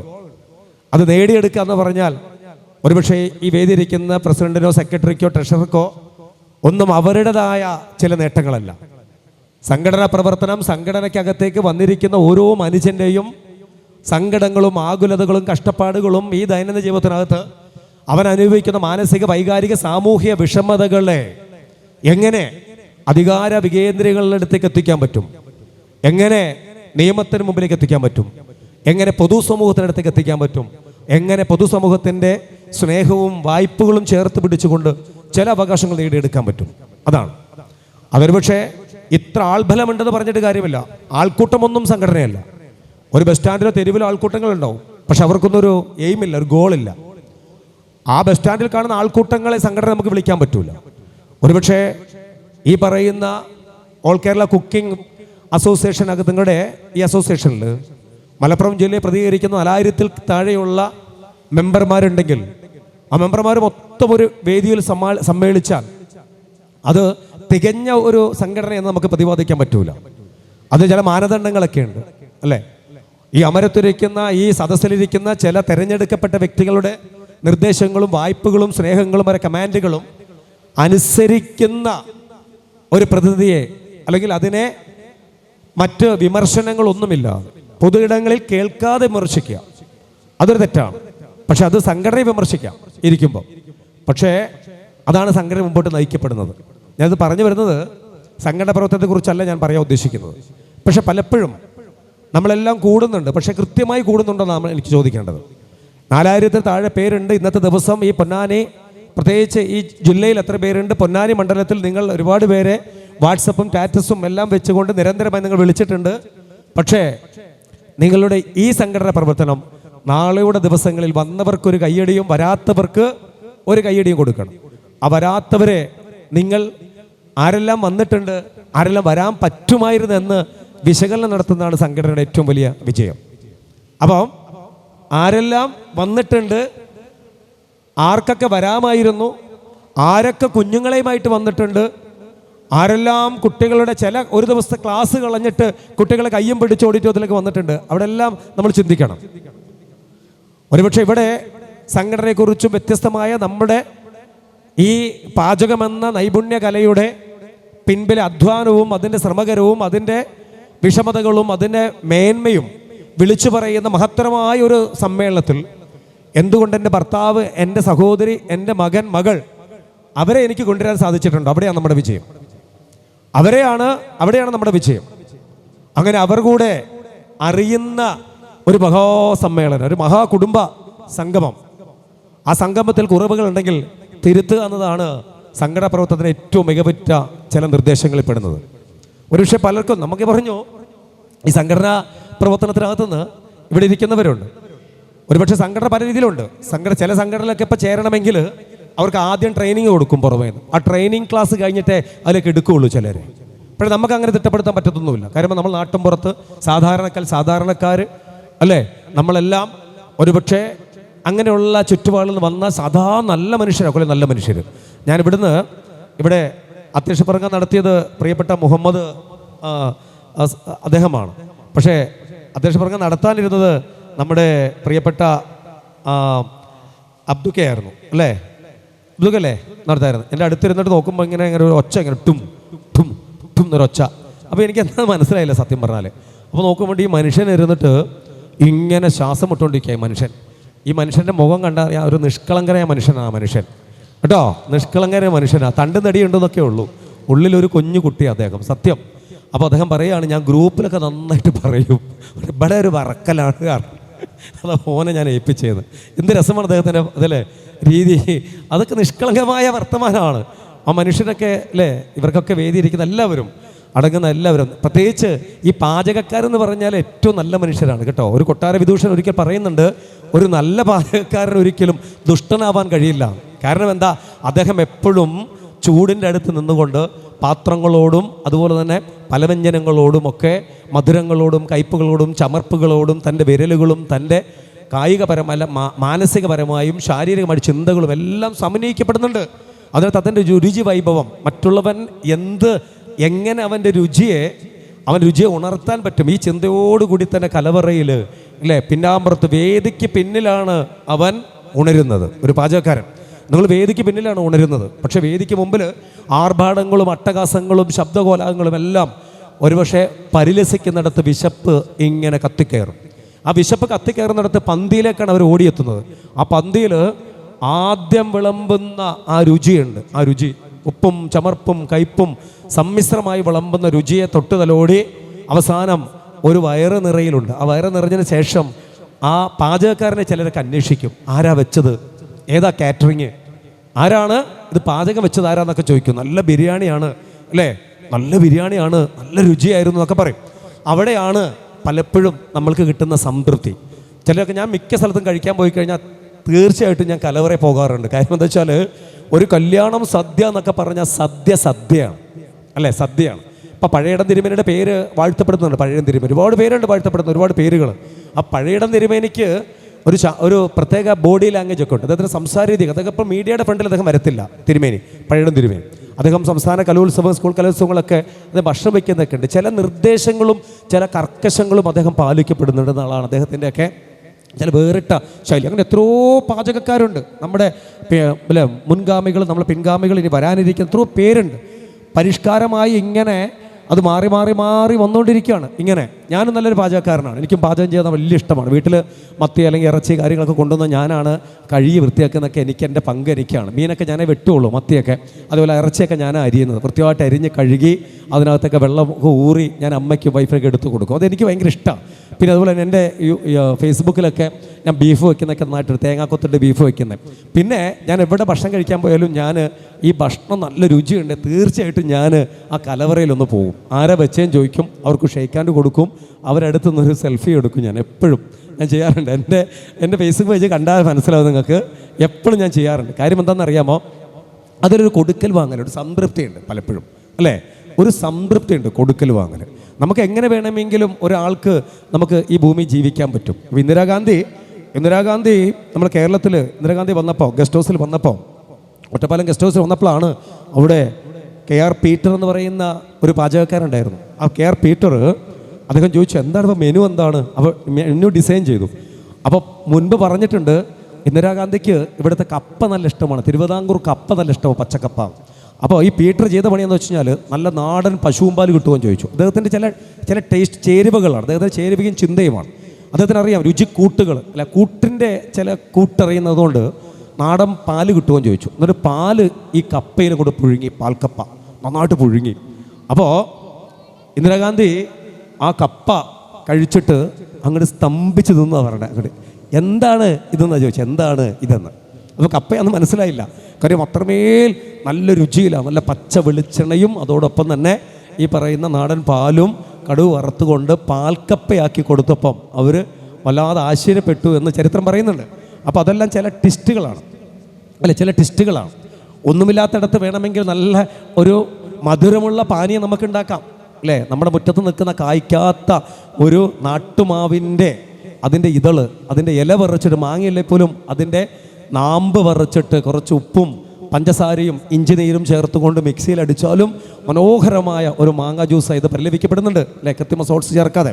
അപ്പോൾ ഇതെല്ലാം ഒരു കലയാണ്, പാചകക്കാരൻ അല്ലെങ്കിൽ പാചക നൈപുണ്യത്തിൻ്റെ കലയാണ്. പക്ഷെ പലപ്പോഴും നമ്മൾ ഒരുപാട് സ്ട്രഗിൾ ചെയ്യുന്നുണ്ട്, നമ്മുടെ ജീവിതത്തിനകത്തൊക്കെ ഒരുപാട് സ്ട്രഗിൾ ചെയ്യുന്നുണ്ട്. നമ്മുടെ സാമ്പത്തികം, നമ്മളെ ഈ കാലഘട്ടത്തിൻ്റെ ഇത് പ്രത്യേകിച്ച് മറ്റുള്ള വിഭവങ്ങൾക്കുള്ള വിലവർദ്ധനവ്, അതൊരു പക്ഷേ പന്തിയിൽ അവരുടെ ബഡ്ജറ്റിനനുസരിച്ച് നമുക്ക് കൊടുക്കാൻ പറ്റാത്ത പ്രശ്നങ്ങൾ, അല്ലെങ്കിൽ അതിന് അവർ നമ്മളോട് ആർഗ്യ ചെയ്യുന്ന രീതികൾ പലതും. ഇപ്പോൾ പുതിയ ഭക്ഷണ പരിഷ്കാരങ്ങളൊക്കെ വന്നിട്ടുണ്ട്, കോമ്പറ്റീഷൻ ഫീൽഡുകൾ വന്നിട്ടുണ്ട്. അതുകൊണ്ട് തന്നെ റെഡി ഫുഡുകളും എല്ലാം ഇപ്പോൾ വന്നിട്ടുണ്ട്. അതെല്ലാം പാചകക്കാരെ സംബന്ധിച്ച് ഭയങ്കര നമ്മൾ ഫേസ് ചെയ്യുന്ന ഭയങ്കര ഒരു ഇതാണ്, ഒരു സ്ട്രഗിളാണ് നമ്മൾ ഫേസ് ചെയ്യുന്നത്. കാരണം ഈ പോസ്റ്റ്പോൺ ഫുഡുകൾ, അതുപോലെ വിദേശമായിട്ട് വരുന്ന മിൽക്ക് ബോട്ട്സിൻ്റെ പുതിയ ഫുഡുകളെല്ലാം ഇവിടെ അപ്ഡേറ്റ് ചെയ്തിട്ടുണ്ട്. ഇതിനെല്ലാം നമ്മൾ തിരിച്ചറിയണം. അപ്പോൾ തമിഴ്നാട്ടിലൊക്കെ പ്രത്യേകിച്ച് ഇപ്പോഴൊക്കെ ആ ഫുഡ് ഒക്കെ അതിലേക്ക് വഴിമാറ്റാൻ തുടങ്ങിയിട്ടുണ്ട്. ആ ഫുഡിൻ്റെയൊക്കെ സംസ്കാരം വന്നിരിക്കുക. പക്ഷെ അതൊന്നുമല്ല, നമ്മൾ സ്ഥായിയായിട്ട് നമുക്ക് ഒരു സംസ്കാരമുണ്ട്, പ്രത്യേകിച്ച് കേരളത്തിൻ്റെ ഒരു ട്രഡീഷണൽ സംസ്കാരമുണ്ട്. പലപ്പോഴും ഞാൻ എവിടെ പറയാറുണ്ട്, ഞാൻ യാത്ര ചെയ്ത് പോകുന്ന വഴിക്ക് ഞാൻ എവിടെയെങ്കിലും വണ്ടി നിർത്തും. വണ്ടി എങ്ങനെ നിർത്തുന്നത് അറിയാമോ? ഭക്ഷണം കഴിക്കാനാകുമ്പോൾ വണ്ടി നിർത്തും. വണ്ടി നിർത്തുന്നത് ഞാൻ അവിടുത്തെ ഓട്ടോറിക്ഷക്കാരോട് ചോദിക്കും, വണ്ടിയൊന്നും ചോദിക്കത്തില്ല. വണ്ടിയിൽ നിന്ന് ഇറങ്ങി ചെല്ലിട്ട് ഒരു ചിരി ഇരിച്ചിട്ട് കൈയൊക്കെ കൊടുത്തിട്ട് പറയും, ഞാൻ മലപ്പുറത്തു നിന്നാണ്, ഇവിടെ ചാലക്കുടി തൃശ്ശൂർ എല്ലാ സ്ഥലത്തും ക്ലാസ്സിനൊക്കെ പോകുന്ന ഒരാളാണ്. അപ്പോൾ ഞാൻ ചോദിക്കും, ഇന്ന സ്ഥലത്ത് നല്ല കടയുണ്ടോ, നല്ല നാടൻ ഭക്ഷണം കിട്ടണേ, നല്ല നാടൻ ബീഫും അല്ലെങ്കിൽ നല്ല പൊറോട്ടയും നല്ല മത്തിക്കറി കിട്ടുന്ന കടയുണ്ടോ എന്ന് ചോദിക്കും. അല്ലെങ്കിൽ നല്ല നാടൻ ഊണ് കിട്ടുന്ന കടയുണ്ടോ എന്ന് ചോദിക്കും. അല്ലാതെ വണ്ടി ഇരുന്നിട്ട് ഓയ് ഇവിടെ നല്ല കടയുണ്ടോ ഹോട്ടൽ എന്ന് പറഞ്ഞാലോ അതാ അവിടെ പോയി കയറുമ്പോൾ അറിയാം അത് അത്ര സുഖം ഉണ്ടാവില്ല. ആ സമയം അടുത്ത് പോയി അവരോട് ചോദിക്കുകയാണ്, ഇവിടെ നല്ല ഭക്ഷണം കിട്ടുന്ന സ്ഥലമുണ്ടോ, നല്ല നാടൻ ഭക്ഷണം കിട്ടുന്ന സ്ഥലമുണ്ടോ ചോദിച്ചാൽ ആ മനുഷ്യൻ അടുത്ത് വന്നിട്ട് പറയും, അതെ ഇവിടെ ഇപ്പം അങ്ങനെയാണ് പോയിട്ടേ നമ്മളൊരു കിലോമീറ്റർ വളവാണ്ട് കഴിഞ്ഞിട്ട് ഇറക്കങ്ങോട്ട് ഇറങ്ങിയിട്ട് വലത്തുക്കാണ്ട് തിരിയും, അത് കയറരുത്, എൻ്റെ അപ്പുറത്ത് ചെറിയൊരു കയറ്റം ഇപ്പുറത്ത് വലത്തുക്കാണ്ട് തിരിയും, അവിടെ കയറിക്കളി, സൂപ്പറാണ് പറയും. അത് നാട്ടിലെ നല്ലൊരു കടയായിരിക്കും, അവിടെ പോയാൽ നല്ല തിരക്കുണ്ടാവും, അവിടെ കുറച്ച് വൃത്തി ഉണ്ടാവും, അവിടെ ബീഫൊക്കെ വാങ്ങിയ ബീഫായിരിക്കും, അവിടെ ചായ വാങ്ങിയ ചായ ആയിരിക്കും, അവിടെ പൊറോട്ട വാങ്ങിയ പൊറോട്ട ആയിരിക്കും. എല്ലായിടത്തും ഹോട്ടലുണ്ട്, എല്ലായിടത്തും പാചകക്കാരുണ്ട്, എല്ലായിടത്തും വിളമ്പാൻ ആളുണ്ട്, എല്ലായിടത്തും വില വിവര പട്ടികയുണ്ട്, എല്ലായിടത്തും സ്റ്റൂളും മേശയൊക്കെ ഉണ്ട്. പക്ഷെ അതൊന്നും ഹോട്ടലല്ല. പക്ഷേ ചിലയിടത്തൊക്കെ ചെല്ലുമ്പോൾ ആ പൊറോട്ടയും ആ ബീഫൊക്കെ കൊണ്ടുവെക്കുമ്പോൾ അതങ്ങോട്ട് ഒഴിക്കുമ്പോൾ തന്നെ ആ മല്ലിപ്പൊടിയും ആ മുളക് പൊടിയും പച്ച വെളിച്ചെണ്ണയും കരിയാപ്പിലിൻ്റെയും ആ തേങ്ങയുടെയൊക്കെ മണം അങ്ങോട്ട് വരും, ഒരു നാടൻ മണം. ഇത് പണ്ടേ ഉണ്ടായിരുന്നുള്ളൂ. പണ്ട് നമ്മൾ അടുത്ത വീട്ടിൽ മമ്മക്കാൻ്റെ വീട്ടിലൊക്കെ ഇറച്ചി കോഴിയൊക്കെ വെച്ച് 5 വീടിൻ്റെ അപ്പുറത്ത് മണം വരും, കോഴി വെക്കുന്നുണ്ട് കറി. ഇപ്പം തൊട്ട് ഇവിടെ കോഴി വെച്ചാലും കിട്ടൂല. കാര്യം എന്താ, സ്പൈസസിൻ്റെ ഡിക്ലമേഷൻസ് ഒക്കെ വന്നിട്ടുണ്ട്, അതിൻ്റെ എക്സൻസിൻ്റെയും ഹൈ പ്രോഡക്റ്റ്, അതൊന്നും ഞാൻ കൂടുതൽ പറഞ്ഞു പോകുന്നൊന്നുമില്ല. ഇതൊന്നും മണമൊന്നും അങ്ങനെയില്ല. മണം ഉണ്ടാക്കാൻ ചേർക്കുന്ന ചില ചേരുവകളൊക്കെ ഉണ്ട് അല്ലേ, അത് കയ്യിലെടുത്തിടുന്നതാണ്. അല്ലേ, ഞാൻ എല്ലാവരോടും പറയും ബീഫൊക്കെ ഉണ്ടാക്കുമ്പോൾ അതിനകത്ത് ഒരു സാധനം ഇടരുതെന്ന് ഞാൻ പറയും. അതിനകത്ത് തക്കാളി, സോക്സ്, ഏലക്ക, മറ്റത് മറച്ചത് ഒന്നും ഇടരുത്, ഭാര്യ വലിച്ചിട്ടിരുന്ന് പറയും. വേറൊരു മുളക് പൊടി, മല്ലിപ്പൊടി, തേങ്ങാക്കൊത്തും പച്ച വെളിച്ചെണ്ണയും കരിയാപ്പിലിട്ടിട്ട് നല്ല അടുപ്പിലിട്ട് വേവിച്ച് കഴിഞ്ഞാൽ ഒരു ചട്ടിയും വെച്ച് വേവിച്ചാൽ ആ ബീഫിന് ഒട്ടുക്കത്തെ ടേസ്റ്റാണ്, ഒട്ടുക്കത്തെ ടേസ്റ്റ്. ആ ബീഫ് എന്ന് പറഞ്ഞു കഴിഞ്ഞാൽ പിന്നെ ഹോട്ടലിൽ തിരക്കി വരും അല്ലേ, തിരക്കി വരും. കാരണം ഞാൻ ചില സ്ഥലത്തൊക്കെ ഞാൻ പറയാറുണ്ട് ഇത് പലപ്പോഴും, ബീഫൊന്നും കൊടുത്ത് മുതലാക്കാൻ പറ്റൂല. അപ്പോൾ അടുത്ത് ഞാനും എൻ്റെ ഡ്രൈവർ സെയ്തും കൂടെ ഇപ്പോൾ വരുന്ന വഴിക്ക് ഞങ്ങൾ യൂണിവേഴ്സിറ്റി അവിടെ ഹോട്ടലിൽ അവിടെ കയറി. അപ്പോൾ എന്നെ കണ്ടപ്പോൾ എന്നെ തൃപ്തിപ്പെടുത്താൻ വേണ്ടിയിട്ട് പുള്ളി പ്ലേറ്റ് നിറച്ചും ബീഫ്, വലിപ്പ് സാറല്ലേ അതുകൊണ്ട് ബീഫ് വന്നു, 2 ബീഫ്. ബില്ല് ചോദിച്ചു 200 രൂപ. സെയ്ത് 3 പൊറോട്ട, അത്യാവശ്യം തിന്നുന്നവനാണ് സെയ്ത്, കൂടെയുള്ള നല്ല അടിച്ചു കൊടുക്കുകയൊക്കെ ചെയ്യും. അപ്പോൾ സെയ്ത് 3 പൊറോട്ട അടിച്ചു, ഞാനൊരു പൊറോട്ട ഒരു ബീഫും വാങ്ങി, മധുരം കുറച്ചൊരു ചായയൊക്കെ വാങ്ങി കുടിച്ചു. ബില്ല് കൂട്ടി നോക്കുമ്പോൾ എനിക്കറിയാം ആ 2 ബീഫും തൂക്കി നോക്കിക്കഴിഞ്ഞാൽ ഒരു 300-350 ഗ്രാം വരും. നല്ല ബീഫിന് ഇല്ലെങ്കിൽ വാങ്ങണേ 300-250 രൂപ കൊടുക്കണം. എങ്ങനെ മുതലാവും ഈ പാവം പിടിച്ചോ, എങ്ങനെ മുതലാവും?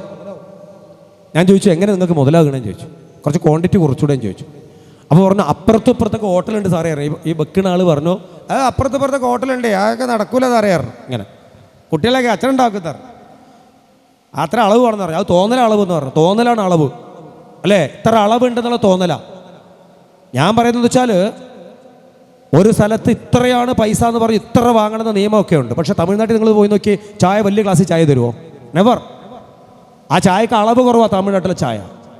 തമിഴ്നാട്ടിൽ കോയമ്പത്തൂർ അങ്ങോട്ട് കയറി കഴിഞ്ഞാൽ, കോയമ്പത്തൂർ ചായ കുടിച്ചാൽ തൃശ്ശാപ്പള്ളി, തൂത്തുക്കുടി, തഞ്ചാവൂർ, മാവട്ടത്തെ അങ്ങോട്ട് യാത്ര ചെയ്ത് പോയാൽ എവിടെ കയറി ചായ കുടിച്ചാലും ഒരേ ടേസ്റ്റാണ്, നല്ല ടേസ്റ്റ് ആയിരിക്കും ചായക്ക്. അവിടെ 100 കൂട്ടം ചായ തരത്തൊന്നുമില്ല, ഒരു മീഡിയം മധുരമായിരിക്കും, നല്ല കടുപ്പമുണ്ടാകും, നല്ല അടിച്ചു തരും, ആ ഗ്ലാസ് വെക്കും.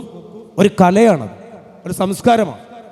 പക്ഷെ നമ്മൾ ഇവിടെ നിന്ന് കയറി കഴിഞ്ഞാൽ ഒരു 100 കട, ഞാൻ വെല്ലുവിളിക്കാം, 100 കടയിൽ കയറി നോക്ക്, ഒരു നല്ല ചായ എത്ര കടയിൽ കിട്ടും? നല്ല ചായ എത്ര കടയിൽ നല്ല ചായ കിട്ടും? ഇവിടെയാണ് ഒരു പാചകക്കാരൻ്റെ ചില നൈപുണ്യങ്ങളുണ്ട്, മനസ്സുണ്ട് അല്ലേ, ആ മനസ്സിന് സാന്നിധ്യമുണ്ട്, സ്നേഹമുണ്ട്. പക്ഷേ ഇതാണ് ലോകത്തിലെ ഏറ്റവും വലിയ ചില നിമിഷങ്ങൾ. അപ്പം എനിക്ക് ഈ അവസരത്തിൽ നിങ്ങളൊക്കെ പറയാനുള്ളത്, നമ്മളെല്ലാം കുടുംബമുള്ളവരാണ്, കുടുംബത്തിന് വേണ്ടിയിട്ടാണ് നമ്മളെല്ലാം ഈ ഭൂമിയിൽ സ്വസ്ഥമായിട്ട് ജീവിക്കുന്നത്. എന്നിരുന്നാലും നമുക്കൊക്കെ സങ്കടങ്ങളുണ്ട്, സന്തോഷങ്ങളുണ്ട്, ആകുലതകളെല്ലാം ഉണ്ട്. പലപ്പോഴും നമ്മുടെ വരുമാനത്തിൽ നമ്മുടെ കുടുംബം മുമ്പോട്ട് പോകുന്നു, പലപ്പോഴും നമ്മുടെ കുടുംബം അത് അറിയുന്നില്ല എന്നതാണ് സങ്കടം. ഇവിടെ ഇരിക്കുന്ന സഹോദരിമാർ, എനിക്ക് പല പാചകക്കാരെയും എനിക്കറിയാം. എന്ന് വെച്ചാൽ പല സ്ഥലത്തും ചെല്ലുമ്പോഴൊക്കെ അടുക്കളയുടെ പിന്നുകളിൽ രാത്രികളിൽ കത്തിയും അതുപോലെ തന്നെ അരിയാനും പെറുക്കാനും ഒക്കെ ആയിട്ട് ഒരുപാട് സഹോദരിമാരെ ഞാൻ കാണാറുണ്ട്. ഒരുപാട് സഹോദരിമാർ, ഒരുപാട് സങ്കടങ്ങളുണ്ട് അവരുടെ ജീവിതത്തിലൊക്കെ, ഒരുപാട് സങ്കടങ്ങൾ. എന്ന് വെച്ചാൽ ഒരു വീട് അവരെ ആശ്രയിച്ചൊരു വീട് കഴിയുന്നുണ്ട്, ആ വീടിനെ നയിക്കപ്പെടുന്നുണ്ട് ആ സഹോദരി അമ്മ, ആ വീടിനെ നയിക്കപ്പെടുകയാണ്. സങ്കടങ്ങളെല്ലാം ഉള്ളിലൊതുക്കി, വലിയ വർത്തമാനങ്ങളൊന്നുമില്ല ആ കലവറയിൽ. കാര്യം എന്താ, നേരം പുലരുമ്പോഴേക്കും നമുക്ക് ഓർഡർ തന്നിരിക്കുന്ന അല്ലേ, അവർക്ക് അവരുടെ മനസ്സറിഞ്ഞ് ഇതിനെ സമർപ്പിക്കണം. എന്നതിന് ശേഷം അതെല്ലാം ശരിയാക്കിയതിന് ശേഷം പോരണം. ആ വീട്ടുകാര്യസ്ഥനേക്കാൾ കൂടുതൽ ആശങ്ക ആർക്കാ? ഒരു പാചകക്കാരനാണ്. ദൈവമേ, അത് നമ്മുടെ മനസ്സ് പോലെ അതിനെ സമർപ്പിക്കണം. വലിയ മിച്ചങ്ങളൊന്നും വരരുത്, തികയാതെ വരരുതേ നാഥാ, നീ എന്നെ കാത്തോണേ. ഇങ്ങനെ പ്രാർത്ഥിച്ചുകൊണ്ട് ഭക്ഷണം ഉണ്ടാക്കുന്നവരാണ് നമ്മൾ പലരും. പക്ഷെ പലപ്പോഴും നമ്മുടെയൊക്കെ കുടുംബങ്ങളിലുള്ള ഒരുപാട് സങ്കടങ്ങളുണ്ട്. നമ്മുടെ കുടുംബങ്ങളിലൊക്കെ ഒരുപാട് മാനസിക വേദനകൾ നമ്മൾ അനുഭവിക്കുന്നുണ്ട് ജീവിതത്തിൽ. ചെറിയ വേദനയല്ല, അത് കാര്യം എന്താ, മക്കൾ ഇതൊന്നും അറിയുന്നില്ല. നമ്മുടെ മക്കൾ, കുഞ്ഞുങ്ങളിത് നമ്മളെ അറിയാതെ ജീവിക്കുകയാണ് ഇന്നത്തെ മക്കൾ. അതിന് പ്രധാന കാരണം എന്താണെന്നറിയാമോ? ഇവിടെ ഇരിക്കുന്ന നിങ്ങളെല്ലാം ഒന്ന് ശ്രദ്ധിച്ചോണേ. ഇനി ഞാൻ പറയുന്ന കാര്യം നിങ്ങൾക്ക് ഏറ്റവും ഉപകാരപ്പെടുന്നൊരു കാര്യം ഞാൻ പറയാൻ പോണത്. ഏകദേശം നമ്മുടെയൊക്കെ ജീവിതത്തിനകത്ത്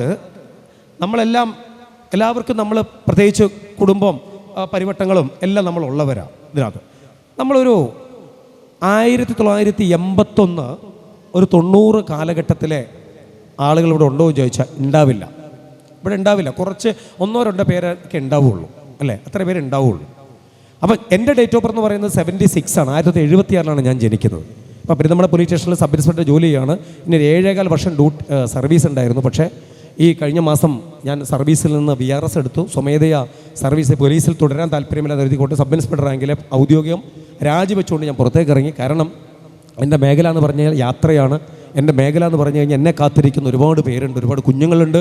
അവർക്കിടയിലേക്ക് ഇറങ്ങണമെങ്കിൽ ഒരുപക്ഷെ എൻ്റെ സിസ്റ്റമാറ്റിക്കായിട്ട് എൻ്റെ പോലീസ് സംവിധാനം തന്നെ ഒരു ബൗണ്ടറി ഉണ്ട്, ജോഗ്രഫിക് ബൗണ്ടറി ഉണ്ട്. ആ ബൗണ്ടറിയുടെ പുറത്തേക്ക് എനിക്ക് പ്രവേശിക്കണമെങ്കിൽ ഒരുപക്ഷെ ജോലി രാജിവെക്കേണ്ടി വന്നു. ഏകദേശം 1 ലക്ഷം രൂപ പ്രതിമാസം ശമ്പളം വാങ്ങുന്ന ഒരു ഔദ്യോഗിക പദവി വരുന്ന ആളാണ് ഞാൻ പെരുന്തൽമണ്ണ സ്റ്റേഷൻ സബ് ഇൻസ്പെക്ടറായിട്ട്. കഴിഞ്ഞ മാസമാണ് ഞാൻ സർക്കാരിലേക്ക് എഴുതി കൊടുത്തു. ഏത് സ്റ്റേഷൻ വേണമെങ്കിൽ തരാമെന്ന് പറഞ്ഞു, എന്ത് സംവിധാനം വേണമെങ്കിലും ഒക്കെ തരാമെന്ന് പറഞ്ഞു. പക്ഷേ സ്വകാര്യമായ വ്യക്തിപരമായ കാരണങ്ങളാൽ സർവീസിൽ തുടരാൻ താല്പര്യമില്ലെന്ന് എഴുതി കൊടുത്തുകൊണ്ടാണ് ഞാൻ പുറത്തേക്ക് പോകുന്നത്. ഈ വരുന്ന April 7 ഞാൻ USA പോകാൻ ലോസ് ഏഞ്ചലസിലേക്ക് പോവുകയാണ്. ഒരു 2 months ആഫ്റ്റർ റിട്ടേൺ നാട്ടിലേക്ക് തിരികെ എത്തും. ഞാൻ പറഞ്ഞു വരുന്നത്, ജീവിതത്തിനകത്ത് എൻ്റെ ജീവിതം എന്നെ പഠിപ്പിച്ച ഒരുപാട് കാര്യങ്ങളുണ്ട്.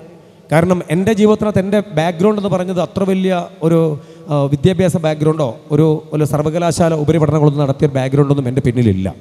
കാരണം ഞാൻ ജനിച്ചത് കോട്ടയം ജില്ലയിലാണ്, കോട്ടയം ജില്ല. പക്ഷേ എൻ്റെ കർമ്മം മലപ്പുറം ജില്ലയാണ്.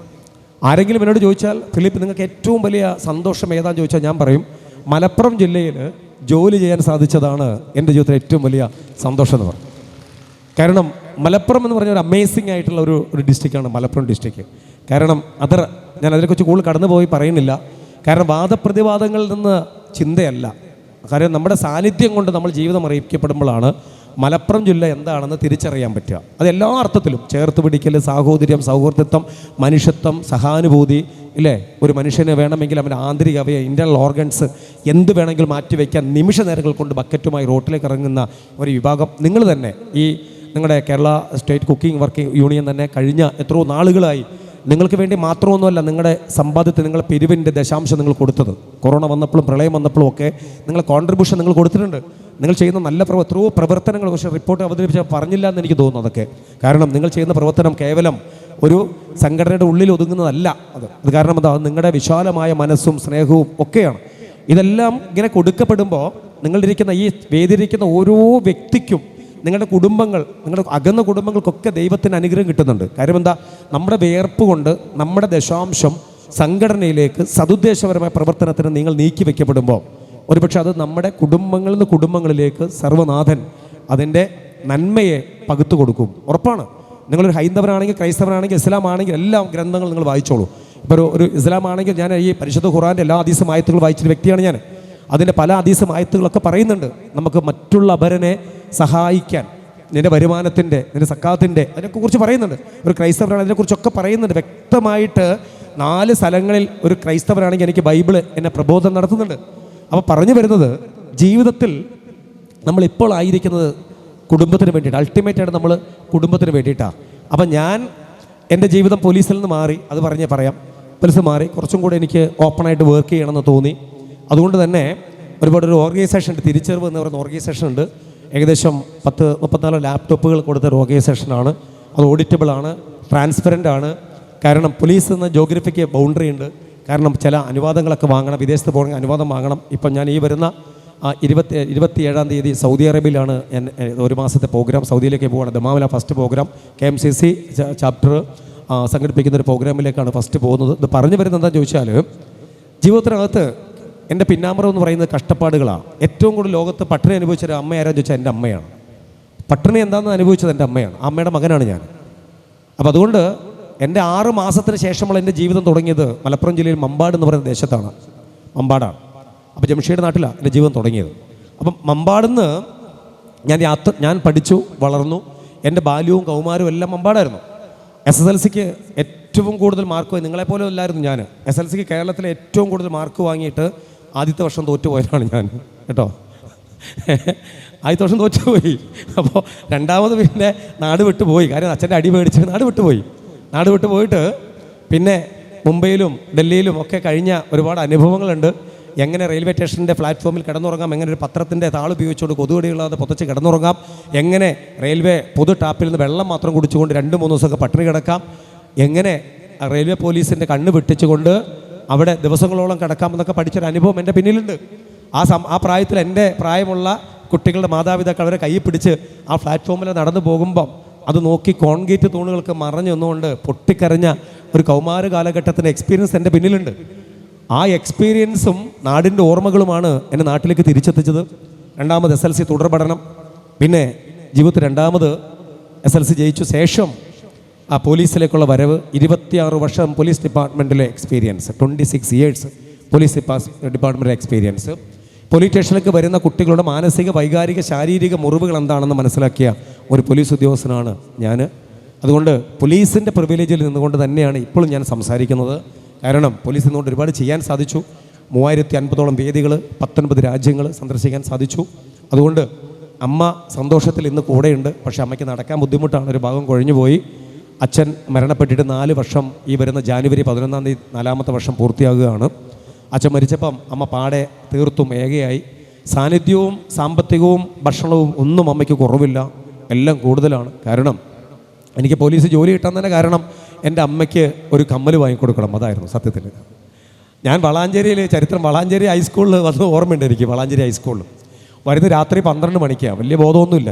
കാരണം വരുന്നത് പോളിടെക്നിക്കൊക്കെ കഴിഞ്ഞ കോയമ്പത്തൂർ ശ്രീരംഗ സൊല്യൂഷൻ എന്ന കമ്പനിയിൽ അപ്രൻറ്റീസായിട്ട് ജോലി ചെയ്യുകയാണ്. അവിടുന്ന് രാത്രി പാതിരാത്രിക്ക് വന്നു. ഈ പറയുന്ന വളാഞ്ചേരി ഹയർ സെക്കൻഡറി സ്കൂൾ, ഇന്നത്തെ ഹയർ സെക്കൻഡറി സ്കൂൾ, അന്നത്തെ ഹൈസ്കൂളും ഇളകണ 2 ജനലൊക്കെ എടുത്ത് മാറ്റി അകത്ത് കയറി 2 ബെഞ്ച് പിടിച്ചിട്ട് കിടന്നുറങ്ങി. രാവിലെ പരീക്ഷ എഴുതാൻ കുട്ടികളൊക്കെ വന്നു. എഴുന്നേറ്റ് ഓടിപ്പോയി മുഖമൊക്കെ കഴുകി. അങ്ങനെ ക്വസ്റ്റ്യൻ പേപ്പർ കിട്ടി. ഇത് കിട്ടിയ പാടെ നെഞ്ചത്ത് നോക്കിയില്ല, അങ്ങനെ നെഞ്ചത്ത് വെച്ചിട്ട് പ്രാർത്ഥിച്ചു, ദൈവമേ 2,40,000 പേര് പരീക്ഷ എഴുതുന്നുണ്ട്, ഈ PSC പരീക്ഷ. 540 പേരുണ്ട് എഴുതാൻ. 540 ഒഴിവുണ്ട്, 2,40,000 പേര് എഴുതുന്നുണ്ട്. എനിക്കിത് കിട്ടത്തില്ലെന്നൊരു ഉറപ്പൊന്നുമില്ല. പക്ഷേ എനിക്ക് എൻ്റെ പേര് റാങ്ക് ലിസ്റ്റിൽ വന്നാൽ എൻ്റെ ആദ്യ ശമ്പളം ഞാൻ എൻ്റെ അമ്മയ്ക്ക് ഒരു കുഞ്ഞു കമ്മൽ വാങ്ങും, സ്വർണ്ണത്തിൻ്റെ കമ്മൽ. കാര്യം എൻ്റെ അമ്മയെ ഞാൻ കണ്ടിട്ടുള്ളത് ഒരു ഈർക്കലി കമ്മലായിട്ട്. അമ്മ എപ്പോഴും എവിടെയെങ്കിലും പോകാൻ നേരത്ത് മാത്രമേ അമ്മ ഒരു മാല എടുത്തിടുള്ളൂ. ആ മഞ്ഞ കളറാണ് ആ മാലയ്ക്ക്. കാരണം മഞ്ഞ ഇമിറ്റേഷൻ ഗോൾഡാണ്. അമ്മയ്ക്ക് കഴുത്തൊക്കെ ചൊറിയും. അമ്മ എവിടെയെങ്കിലും പള്ളിയിലോ കല്യാണത്തൊക്കെ പോയി വന്ന അമ്മ സോപ്പ് വെള്ളത്തിയിട്ട് കഴുകിയിട്ട് അമ്മ ഉണക്കിയെടുത്ത് വെക്കും അമ്മ. അപ്പോൾ അമ്മ എന്നും ഞാൻ ഇങ്ങനെ ഒരേ ഡ്രസ്സ് അമ്മ ഇടുകയുള്ളൂ. എന്നും ഒരു ഡ്രസ്സാണ് എൻ്റെ അമ്മ ഇടുക. ഞാൻ അമ്മയെ കണ്ടിട്ടുള്ളത് അങ്ങനെയാണ് പലപ്പോഴും ഇങ്ങനെ. പക്ഷേ ഞാൻ പരീക്ഷ കഴിഞ്ഞ് കോയമ്പത്തൂർ പോയി 6 മാസം കഴിഞ്ഞ ഒരു പെങ്ങൾ അവിടുത്തെ മെമ്പറുണ്ട്. ആ മെമ്പറുടെ ഫോണിൽ നിന്ന് വിളിച്ചിട്ട് പറഞ്ഞു, എടാ റാങ്ക് ലിസ്റ്റ് വന്നു, എല്ലാവരുടെ പേരും ഉണ്ട്, പക്ഷേ നിൻ്റെ പേര് മാത്രം അതിനകത്ത് ഉണ്ടടാറുന്നു. നിൻ്റെ പേര് മാത്രം അതിന് ഉണ്ടടാന്ന് പറഞ്ഞിട്ട് അവൾ എന്നെ കരയിപ്പിച്ചു. ഞാനും കരഞ്ഞു. അന്ന് ജീവിതത്തിൽ ഏറ്റവും കൂടുതൽ ഞാൻ കരഞ്ഞൊരു നിമിഷമാണ്. ഫിലിപ്പമ്പാടെന്ന് പറയുന്ന എൻ്റെ ശിരസിൽ അശോകസ്തംഭം കയറാൻ പോകും. പോലീസിലായി ഇന്ന് 26 വർഷം സർവീസ്. സബ് ഇൻസ്പെക്ടർ റാങ്കിലാണ് കഴിഞ്ഞ മാസം വരെയും പെരുന്തൽമണ്ണ സ്റ്റേഷൻ ജോലി ചെയ്തുകൊണ്ടിരുന്നത്. ഇപ്പോൾ VRS വോളണ്ടറി റിട്ടയർമെൻറ്റ് ചെയ്തു ജീവിതത്തിൽ. പക്ഷെ മനസ്സുകൊണ്ടും ശരീരം കൊണ്ടും എല്ലാം പോലീസിൻ്റെ പക്ഷത്താണ് ഇപ്പോഴും. ഹാൻഡിൽ ചെയ്യുന്ന ആളുകൾക്ക് കൊടുക്കുന്ന ഒരു ട്രെയിനിങ് ആണ്. അപ്പോൾ നേരത്തെ സംസാരിച്ചപ്പോൾ പറഞ്ഞു, അതായത് നിങ്ങൾ 5-6 പേരെ കൂട്ടിയിട്ട് പോകുന്ന ഒരാളാണെങ്കിൽ നിങ്ങൾ എന്ത് ചെയ്യണം, നിങ്ങൾക്ക് ഈ ട്രെയിനിങ് ഉണ്ടാവുന്നത് നല്ലതാണ്, അല്ലെങ്കിൽ അത് ചെയ്യണം എന്നുള്ളത് പറഞ്ഞു. ഇനിയിപ്പോൾ നിങ്ങൾ ഒരാൾ മാത്രമായിട്ട് പോകുന്നതാണെങ്കിൽ പോലും നിങ്ങൾക്ക് എന്ത് ചെയ്യാം, നിങ്ങൾ ഒരു ഈ ട്രെയിനിങ് അറ്റൻഡ് ചെയ്യാൻ വില്ലിങ് ആണെങ്കിൽ അല്ലെങ്കിൽ ഡിപ്പാർട്ട്മെൻറ്റുമായിട്ട് അന്വേഷിച്ചാൽ ഞങ്ങളിത് എല്ലാ വർഷവും പല സ്ഥലങ്ങളിലും ഇത് കണ്ടക്ട് ചെയ്യാറുണ്ട്. അപ്പം നിങ്ങളതിൽ രജിസ്റ്റർ ചെയ്താൽ നിങ്ങൾക്ക് ഡിപ്പാർട്ട്മെൻറ്റ് നടത്തുമ്പോൾ അത് നിങ്ങൾക്ക് ഫ്രീ ആയിട്ട് അറ്റൻഡ് ചെയ്താൽ, ഇത് സർട്ടിഫിക്കറ്റ് കിട്ടിയ വീട്ടിൽ കൊണ്ടുവയ്ക്കുക എന്നുള്ളതല്ല കാര്യം. കാരണം പല കാര്യങ്ങളും നമ്മൾ ചെയ്യുന്നതിൽ അബദ്ധങ്ങൾ ഉണ്ട് എന്നുള്ളതും അത് ഇങ്ങനെയല്ല ചെയ്യേണ്ടതെന്നുള്ളതും നമുക്ക് എന്ത് ചെയ്യാൻ പറ്റും, ഇത്തരത്തിലുള്ള ട്രെയിനിങ്ങിൽ പങ്കെടുക്കുമ്പം മനസ്സിലാവും. അപ്പോൾ അതും നിങ്ങളൊന്ന് ശ്രദ്ധിക്കുക. ഫോസ്റ്റാക് ട്രെയിനിങ്ങിൽ ഇവിടെ കൂടിയിട്ടുള്ള എല്ലാവരും പങ്കെടുക്കാൻ വേണ്ടിയിട്ട് ശ്രമിക്കുക. നിങ്ങൾ യൂണിയൻ അറിയിക്കുകയാണെങ്കിൽ അല്ലെങ്കിൽ അതിനൊരു മുൻകൈ ഒരു സ്ഥലം തരികയാണെങ്കിൽ ട്രെയിനിങ് എല്ലാവർക്കും കൊടുക്കാനുള്ള സംവിധാനം ഡിപ്പാർട്ട്മെൻറ്റിൻ്റെ ഭാഗത്തു നിന്ന് നമ്മൾക്ക് നോക്കാം. അപ്പം ഈ ഏരിയ ആണെങ്കിൽ നിങ്ങൾ ഇവിടെ തന്നെ 40 പേർക്കാണ് ഒരു ബാച്ചിൽ നമുക്ക് ട്രെയിനിങ് കൊടുക്കാൻ പറ്റുക. അപ്പം മൊത്തത്തിൽ എത്ര മെമ്പേഴ്സ് ഉണ്ട് എന്നുള്ളത് പറഞ്ഞു കഴിഞ്ഞാൽ അതിനനുസരിച്ച് നമുക്കത് അറേഞ്ച് ചെയ്യാവുന്നതേ ഉള്ളൂ. അപ്പോൾ അതിനുള്ള കാര്യങ്ങൾ നിങ്ങൾ സംഘടനാ ഭാരവാഹികളുടെ ഭാഗത്തുനിന്ന് സപ്പോർട്ട് ഉണ്ടാവുകയാണെങ്കിൽ ബാക്കി കാര്യങ്ങൾ നമുക്ക് ഡിപ്പാർട്ട്മെൻറ്റ് ഭാഗത്തുനിന്ന് ചെയ്യാവുന്നതേ ഉള്ളൂ. അപ്പം ആ കാര്യങ്ങൾ കൂടെ എല്ലാവരും ശ്രദ്ധിക്കുക. പിന്നെ ഫുഡ് ഹാൻഡിൽ ചെയ്യുന്ന ഒരു കുറച്ച് കാര്യങ്ങൾ എന്തൊക്കെയാണ് പ്രധാനമായിട്ടും ഞങ്ങളിങ്ങനെ ഒബ്സർവ് ചെയ്യുമ്പം കാണുന്ന ഒരു പ്രധാന പ്രശ്നം, നമ്മളെ മലപ്പുറം ജില്ലയിൽ ഈ ചിക്കനാണെങ്കിലും അല്ലെങ്കിൽ എന്ത് ഭക്ഷണമാണെങ്കിലും, ഇപ്പോൾ മന്തിയൊക്കെ ആണെങ്കിലും എന്താണെങ്കിലും പല വർണ്ണത്തിലാണ് കാണുന്നത്. അതായത് ഭയങ്കര കളറിൻ്റെ, സിന്തറ്റിക് കളറിൻ്റെ യൂസേജ് ഭയങ്കര കൂടുതലാണ്. ഇപ്പോൾ കല്യാണത്തിനൊക്കെ പോയിട്ട് കൈ കഴുകി കഴിഞ്ഞാൽ കയ്യിൽ നിന്ന് ചുവന്ന നിറം പോകുന്നില്ല. അപ്പോൾ ഞാൻ പറഞ്ഞാൽ നിങ്ങൾ അംഗീകരിക്കുമെന്ന് എനിക്കറിയില്ല, പക്ഷേ കളർ ഞങ്ങളിപ്പോൾ ഏറ്റവും ബുദ്ധിമുട്ടുള്ളൊരു സംഭവം ഈ കളറിൻ്റെ ഉപയോഗമാണ്. ഇപ്പോൾ ജനങ്ങൾ എത്ര ബോധവൽക്കരിച്ചിട്ടും അല്ലെങ്കിൽ നമ്മൾ ലിസ്റ്റ് ചെയ്യാത്ത സാധനം പോലും നമ്മളറിയാതെ വീടുകളിലേക്ക് ഇത് വാങ്ങിക്കൊണ്ടിരുന്ന പ്രവണതയാണ്. ഇപ്പോൾ എനിക്ക് തന്നെ എൻ്റെ വീട്ടിൽ അങ്ങനെ ഒരു അനുഭവം ഉണ്ടായിട്ടുണ്ട്. ആളെ ഞാൻ പറയുന്നില്ല, നിങ്ങൾ ചിലപ്പം ഇവിടെ ഉണ്ടാവാൻ സാധ്യതയല്ല, എന്നെങ്കിൽ പോലും പറയാണ്. അതായത് ഒരു ഫംഗ്ഷന് വേണ്ടിയിട്ട് പിന്നെ ഈ ഫുഡ് കളർ എന്തായാലും വാങ്ങരുത് എന്നുള്ള കർശന നിർദ്ദേശം കൊടുത്തിട്ട് പുള്ളി അത് പേഴ്സണലി കൊണ്ടുവന്നതാണ്. കാരണം ഈ സംഭവം ഇട്ടെങ്കിൽ ഇത് കളർ ഉണ്ടാവുള്ളൂ, കളർ ഉണ്ടാകുമ്പോഴേ അത് ഭംഗി ഉണ്ടാവുള്ളൂ, ഭംഗി ഉണ്ടെങ്കിൽ ആ ഒരു അപ്പിയറൻസ് കണ്ടിട്ട് അടുത്ത ഓർഡർ കിട്ടാനോ എന്തിനാണിത് എന്ന് അറിയില്ല. നമുക്ക് കസ്റ്റമർക്ക് ഇത് ആവശ്യമില്ല. അതായത് അന്ന് കസ്റ്റമർ ഞാൻ പറഞ്ഞതാണ് കളർ ഉപയോഗിക്കരുതെന്ന്, എന്നിട്ട് പോലും അത് ഇടുന്നതിന് മുന്നേ ഞാനത് കണ്ടു, അത് ഒഴിവാക്കിച്ചു. അപ്പം ഇതാണ് അവസ്ഥ. പലരും ഇതിനെക്കുറിച്ച് ബോധവാന്മാരല്ല. ഈ സിന്തറ്റിക് കളർ എന്ന് പറഞ്ഞാൽ അതെന്താണ്, ഫുള്ള് കെമിക്കലാണ്. അപ്പോൾ ഈ സാധനം നമ്മൾ ബാക്കിയെല്ലാം വളരെ എന്നൊക്കെ നോക്കിയിട്ട് പിന്നെ ഇത് കുറേ കൊണ്ട് ഇടേണ്ട കാര്യം ഇല്ല. അതുപോലെ തന്നെ ടേസ്റ്റ് കൂട്ടുന്നതിന് പലതരത്തിലുള്ള സോസസും കാര്യങ്ങളൊക്കെ ഒരു അമിതമായ അളവിലാണ് ഇപ്പോൾ യൂസ് ചെയ്യുന്നതായിട്ട് കാണുന്നത്. അതായത് പണ്ട് കാലങ്ങളിൽ ഉണ്ടായിരുന്ന ഡിഷസ് അല്ലെങ്കിൽ വിഭവങ്ങളല്ലല്ലോ ഇപ്പോൾ കല്യാണങ്ങളിലും അല്ലെങ്കിൽ ഫംഗ്ഷനുകളിൽ വിളമ്പുന്നത്. നമുക്കൊന്നും പേരറിയാത്ത പല സാധനങ്ങളും അത് കുറേ നമ്മളൊരു പ്രസ്റ്റീജിൻ്റെ കൂടെ ഭാഗമായതുകൊണ്ട് പലതരത്തിലുള്ള ഫുഡുകളാണ് ഇന്ന് കല്യാണങ്ങളിലും അതുപോലെ ഫംഗ്ഷനുകളിലൊക്കെ നമ്മൾ ഒരുക്കുന്നത്. കാരണം പ്രത്യേകിച്ച് മലബാർ സൈഡിൽ രണ്ടോ മൂന്നോ ചോറില്ലാത്ത അല്ലെങ്കിൽ ടൈപ്പ് റൈസ് ഇല്ലാത്ത ഒരു കല്യാണം അല്ലെങ്കിൽ പരിപാടി ഇപ്പം നടക്കുന്നില്ല. പക്ഷേ ഇതിലെല്ലാം ഒരുപാട് സിന്തറ്റിക് കളേഴ്സ് യൂസ് ചെയ്യുന്ന ഒരു പ്രവണത ഉണ്ട്. അപ്പം ഇത് നിങ്ങൾ മനസ്സിലാക്കുക. നിങ്ങൾ ഒരു പക്ഷേ വീടുകളിലാണെങ്കിൽ അല്ലെങ്കിൽ ഇപ്പം കസ്റ്റമർ ആണെങ്കിൽ അവർ ഓരോ ഫംഗ്ഷൻ അവരത് ഒരു പ്രാവശ്യം ചിലപ്പം കഴിക്കുന്നുണ്ടാവുള്ളൂ. നിങ്ങളെ സംബന്ധിച്ച് നിങ്ങൾ എല്ലാ ഓരോ വീടുകളിലും പോയിട്ട് ഇത് ചെയ്യുമ്പം നിങ്ങളും സ്ഥിരമായിട്ട് തന്നെയാണ് കൺസ്യൂം ചെയ്യുന്നത്. അപ്പോൾ ഈ സിന്തറ്റിക് കളേഴ്സിൻ്റെ പ്രശ്നം എന്താ വെച്ചാൽ ഇതൊരു പരിധി കൂടുതൽ, അതായത് ഇപ്പോൾ റൈസിലും അല്ലെങ്കിൽ ചിക്കനിലൊക്കെ ഇട്ടാൽ ഇത് ഒരുപാട് ക്വാണ്ടിറ്റി ആളുകൾ കഴിക്കുകയാണ്. അപ്പോൾ ഇത് കഴിക്കുമ്പം ഇത് ശരീരത്തിൽ അക്യുമുലേറ്റ് ചെയ്യും. അതുപോലെ തന്നെ കിഡ്നി അല്ലെങ്കിൽ കരളിനെയൊക്കെ ബാധിക്കാനുള്ള സാധ്യത ഉണ്ട്. അപ്പോൾ അതുകൊണ്ട് നിങ്ങൾ എന്ത് ചെയ്യുക, നമ്മൾക്ക് പ്രകൃതിദത്തമായ നാച്ചുറലി കിട്ടുന്ന ഇപ്പോൾ കാശ്മീരി ചില്ലി അല്ലെങ്കിൽ അങ്ങനെയുള്ള സാധനങ്ങൾ ഉപയോഗിച്ച് കിട്ടുന്ന കളറ് ചേർത്താൽ മതി. എല്ലാവരും കൂടി കൂട്ടായിട്ടൊരു തീരുമാനം എടുത്താൽ പിന്നെ ഇതിൽ എന്തുണ്ടാവുന്നില്ല, കോമ്പറ്റീഷൻ ഉണ്ടാവുന്നില്ല. ഇത് ഒരാൾ നിങ്ങൾ ഇവിടുന്ന് ഒരു തീരുമാനം എടുത്തിട്ട് പോവുകയും പിന്നെ അറിയാതെ ഉപയോഗിക്കുകയും ചെയ്യുമ്പോഴാണ് ഓൺ ഉണ്ടാക്കിയത് ഇതിലേറെ ഭംഗിയുണ്ട് അല്ലെങ്കിൽ ഇതിലേറെ ടേസ്റ്റ് ഉണ്ട് എന്നുള്ള ഒരു സാഹചര്യം അവിടെ വരുന്നുള്ളൂ. പക്ഷെ നേരെ മറിച്ച് ഇത് എല്ലാവരും ഒഴിവാക്കുക എന്നുള്ളൊരു തീരുമാനം എടുത്തു കഴിഞ്ഞാൽ അല്ലെങ്കിൽ അങ്ങനെ ഒരു ഡിസിഷൻ നിങ്ങളുടെ സംഘടനയുടെ ഭാഗത്തുനിന്ന് തന്നെ ഉണ്ടാവുകയാണെങ്കിൽ അത് ഏറ്റവും വലിയൊരു നല്ല തീരുമാനമായിട്ട് മാറും എന്നുള്ള കാര്യത്തിൽ യാതൊരു സംശയവുമില്ല. അപ്പോൾ ആ ഒരു കാര്യം കൂടെ എല്ലാവരും ശ്രദ്ധിക്കണം. പിന്നെ വേറൊരു കാര്യം പറയാനുള്ളത്, പിന്നെ ഈ മയോണൈസ് അതുപോലെ തന്നെ അതായത് കുറച്ച് പിന്നെ ഡേഞ്ചറസ് ആയിട്ടുള്ള ഫുഡ്, അതായത് പെട്ടെന്ന് ഭക്ഷ്യവിഷബാധ അല്ലെങ്കിൽ അണുബാധയൊക്കെ ഉണ്ടാവാനുള്ള സാധ്യതയുള്ള സാധനങ്ങളാണ് ഈ റോ ആയിട്ടുള്ള ഇൻഗ്രീഡിയൻസ് ഉപയോഗിക്കുന്ന ഫുഡ്. ഇപ്പം മയോണൈസ് നമ്മളെപ്പോഴും പറയാറുണ്ടെങ്കിലും അതോടൊപ്പം തന്നെ ഡേഞ്ചറസ് ആയിട്ടുള്ളതാണ് ഈ നമ്മൾ കട്ട് ചെയ്ത് വെക്കുന്ന സാലഡ്സൊക്കെ ഉണ്ടല്ലോ. അതായത് പച്ചക്ക് നമ്മൾ കഴിക്കുന്ന ഫ്രൂട്ട്സും വെജിറ്റബിൾസൊക്കെ കട്ട് ചെയ്തിട്ടുള്ള, ഇപ്പോൾ കുറേ എല്ലായിടത്തും കാണാം ക്യാബേജും ഇതൊക്കെ ഇട്ടിട്ട് സാലഡ്സൊക്കെ കാണാറുണ്ട്. അപ്പം അങ്ങനെയുള്ളത് നമ്മൾ അതായത് റോ ആയിട്ട് കഴിക്കുന്ന സാധനങ്ങൾ, അതായത് പാചകം ചെയ്യാതെ കഴിക്കുന്ന സാധനങ്ങളാണെങ്കിൽ അത് അധികം സമയം നമ്മൾ എന്ത് ചെയ്യരുത്, തുറന്നിടുക. ഇപ്പം ഒരു വലിയൊരു ഫംഗ്ഷൻ ആണെങ്കിൽ നമ്മളത് നേരത്തെ കട്ട് ചെയ്ത് എല്ലാത്തിനും കൂടെ ഒരുമിച്ച് കട്ട് ചെയ്ത് വെച്ചാൽ അതിലെന്തുണ്ടാവും, ചെറിയ രീതിയിലുള്ള ഇൻഫെക്ഷൻസ് അല്ലെങ്കിൽ ഫുഡ് ബാക്ടീരിയ അതിൽ വരാനുള്ള സാധ്യത ഉണ്ട്. അപ്പം ഈ ഇമ്മ്യൂണിറ്റി കുറഞ്ഞ ആളുകൾ ഇത് കഴിക്കുമ്പോഴാണ് എന്ത് ചെയ്യുക, അവർക്ക് അസുഖങ്ങളൊക്കെ വരുന്നത്. അപ്പോൾ അതുകൊണ്ട് ഒരു ഇങ്ങനത്തെ സാധനങ്ങൾ ഒന്ന് കട്ട് ചെയ്തത് തുറന്ന് മലർത്തി ഇടാതിരിക്കാനുള്ള ശ്രമം നടത്തണം. രണ്ടാമത്തേത് ഇത് ഒരുപാട് നേരം തുറന്നിടാതിരിക്കുക. ഒരു മാക്സിമം 1 മണിക്കൂർ അല്ലെങ്കിൽ 2 മണിക്കൂറിൻ്റെ ഉള്ളിൽ ഉപയോഗിച്ച് തീരാവുന്ന രീതിയിലെങ്കിലും അത് സെറ്റ് ചെയ്യാൻ വേണ്ടിയിട്ട് ശ്രമിക്കണം. പിന്നെ ഈ അതുപോലെ തന്നെ പൊതുവെ പറയുന്ന, അത് ശരിയാണോ എന്ന് എനിക്ക് അറിഞ്ഞുകൂടാ, ഈ ഉള്ളിയും അങ്ങനെയുള്ളതൊക്കെ കഴുകുന്ന കാര്യത്തിൽ വളരെ ശ്രദ്ധക്കുറവ് വരാറുണ്ട് എന്ന് പറഞ്ഞു കേൾക്കാറുണ്ട്. ഇടയ്ക്കൊരു വിവാദം ഉണ്ടായിരുന്നു തോന്നുന്നു അല്ലേ? അത് ആരുമായിട്ട് ബന്ധപ്പെട്ടാന്ന് എനിക്ക് അറിഞ്ഞുകൂടാ. ഒരാൾ സംസാരിച്ചപ്പോൾ അങ്ങനെ വന്നു എന്നുള്ളത് ഞാൻ കേട്ടിട്ടുണ്ടായിരുന്നു. പക്ഷെ അത് ഒരു പരിധി വരെ അത് ശരിയല്ലേ? അതായത് ഉള്ളി അങ്ങ് പൊളിച്ചു കഴിഞ്ഞാൽ ചിലപ്പോൾ ആ കറുത്ത ഭാഗം പോലും ശരിക്ക് ക്ലീനാക്കാതൊക്കെ കാണാറുണ്ട്. അപ്പോൾ ഈ ഉള്ളി ഞാനൊരു എക്സാമ്പിൾ പറഞ്ഞാണ്.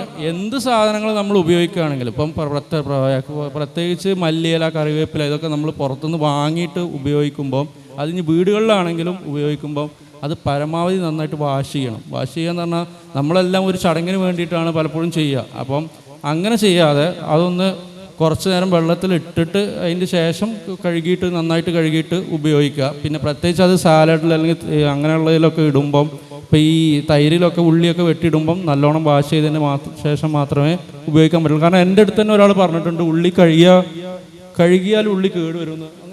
അങ്ങനെ എന്തെങ്കിലും ഉണ്ടോ? ഉള്ളി കഴുകി കഴിഞ്ഞാൽ അത് പെട്ടെന്ന് കേടാവുന്നു. പക്ഷെ അത് പെട്ടെന്ന് ഉപയോഗിക്കുന്നതിന് മുന്നേ കഴുകുന്നതിന് പ്രശ്നമില്ലല്ലോ.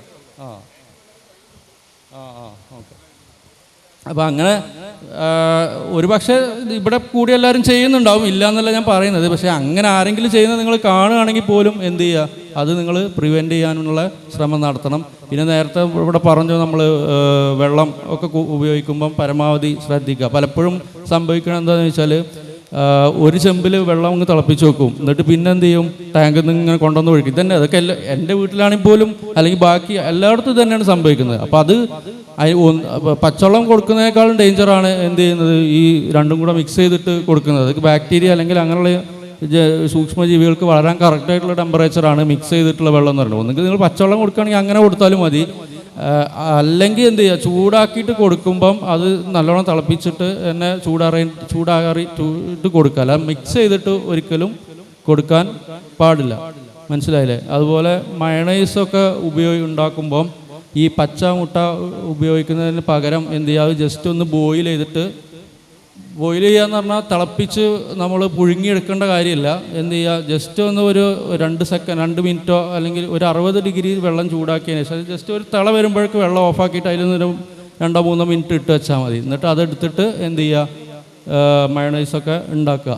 പിന്നെ നേരത്തെ എണ്ണ ഉപയോഗിക്കുന്ന കാര്യം പറഞ്ഞു, അതും ഇതുപോലെ തന്നെയാണ്. നിങ്ങൾ എന്ത് ചെയ്യുക, കസ്റ്റമേഴ്സിനെ പറഞ്ഞ് നിങ്ങളുടെ ഡിമാൻഡിനനുസരിച്ചാണ്.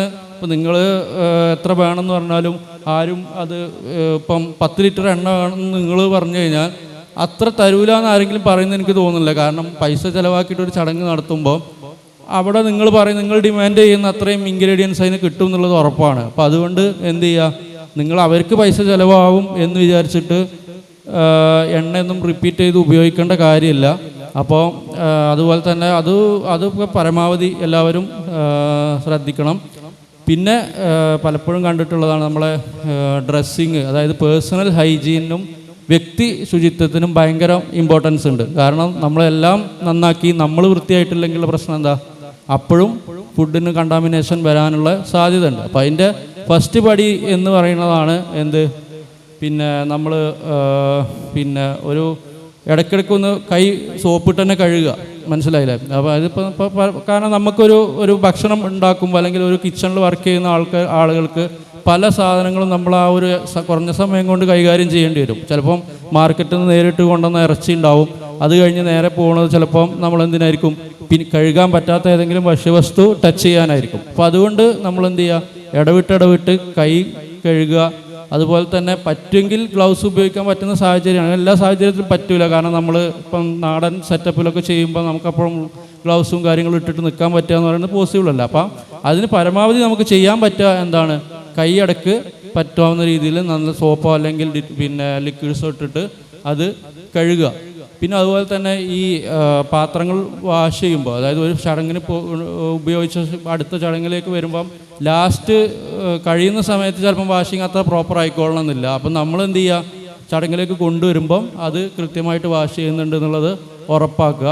പിന്നെ അതുപോലെ ഫ്രോസൺ ഫുഡ് ഐറ്റംസ്, ഇപ്പോൾ ഈ ഐസ്ക്രീമോ, ഇപ്പോൾ പല ഡിഷസിലും ഐസ്ക്രീമും അല്ലെങ്കിൽ ഫ്രോസൺ ആയിട്ടുള്ള മിൽക്കും കാര്യങ്ങളൊക്കെ ഉപയോഗിക്കാനുള്ള സാധ്യത ഉണ്ട്. അപ്പോൾ അത് നിങ്ങൾക്ക് കിട്ടുമ്പോൾ തന്നെ അത് കറക്റ്റായിട്ടുള്ള ടെമ്പറേച്ചറിലായിരുന്നു വന്നിരുന്നതെന്നുള്ളതും അതിൽ പ്രശ്നങ്ങളൊന്നും ഇല്ല എന്നുള്ളത് ഒന്ന് നിങ്ങൾക്കൊന്ന് നോക്കിയാൽ അറിയാൻ പറ്റുമല്ലോ. അപ്പോൾ അതൊന്ന് പരമാവധി എല്ലാവരും ശ്രദ്ധിക്കണം. പിന്നെ അതുപോലെ തന്നെ വേറൊരു കാര്യമാണ്,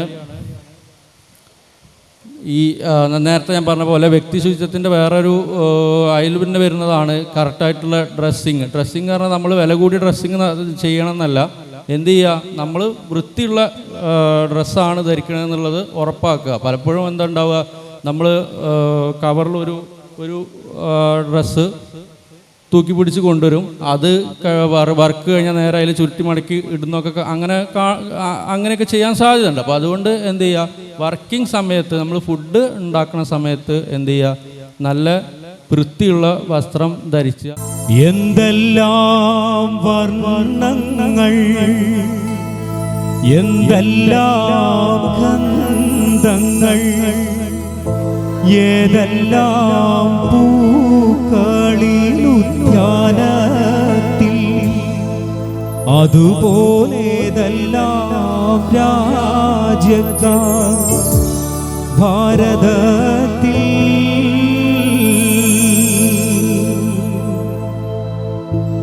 ആദം പിതാവിൻ്റെ, ഹവ്വ മാതാവിൻ്റെ ആരംഭ കൺമാണി പൂക്കൾ നമ്മൾ. സഹജരാരും മന്യന്മാരല്ല നമ്മൾ.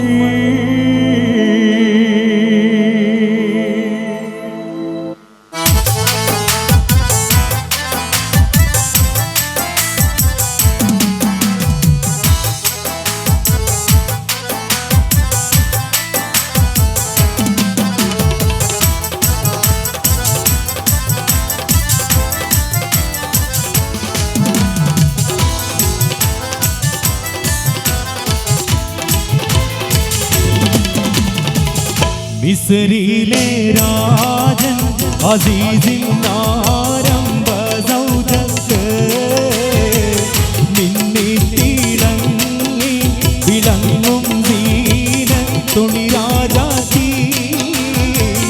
ഇഷ്ക കടലിൻ്റെ മോസമോട്ടി മറിഞ്ഞല്ലോ ഇമ്പത്താനി യൂസഫ് നബി നിറഞ്ഞല്ലോ.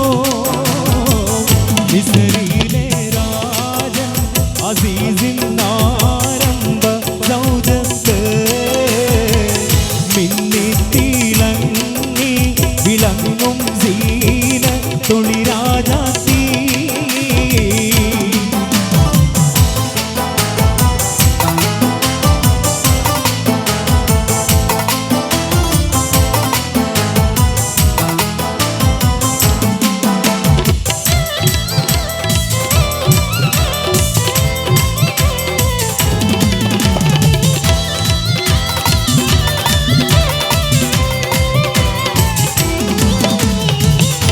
കുസുമത്തേൻ പൂവിനെ തേടും വണ്ടായി സുലൈഖയും മൂടിപ്പൂടാരുവാൻ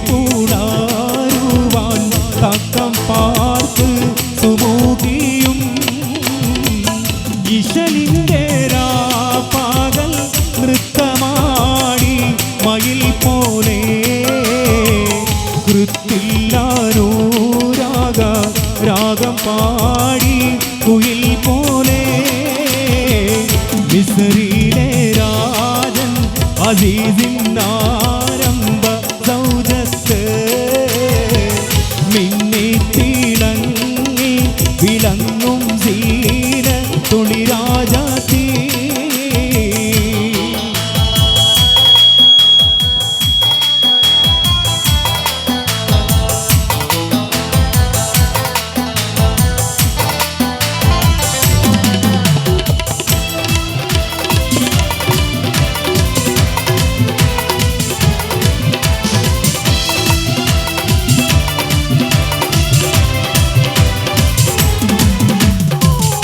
ആശിച്ച പോലില്ല യൂസുഫിലും പ്രേമാനന്ദം അതുകൊണ്ട് ഭൂമിയിൽ കൂകി ഹൂബിൻ ആശാഭംഗം പേശും ഇടയ്ക്കൊരു വേളയിലാം അസീസുമേ പ്രേമത്തിൻ്റെ അമ്പ് കുറിച്ചു യൂസുഫിൻ താനുമേ മിസ്രിലെ രാജൻ അസീസിൻ ആരംഭ സൗജത്ത് മിന്നിത്തിളങ്ങി വിളങ്ങും സീന തുളിരാജാത്തി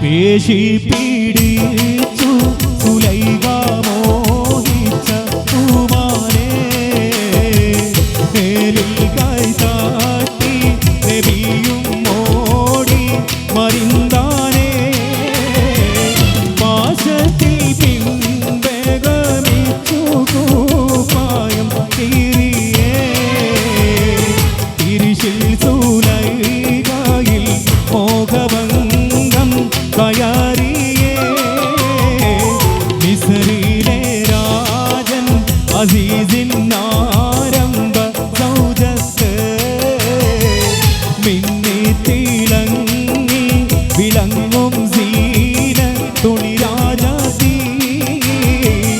ഇഷ്ക കടലിൻ്റെ മോസമോട്ടി മറിഞ്ഞല്ലോ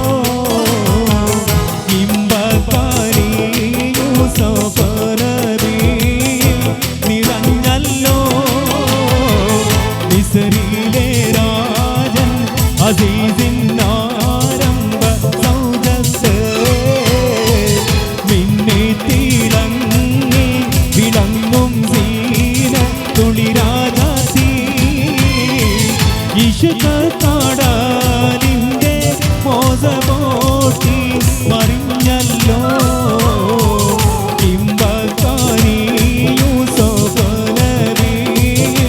നിറഞ്ഞല്ലോ മിസ്രിലെ രാജൻ അസീസിൻ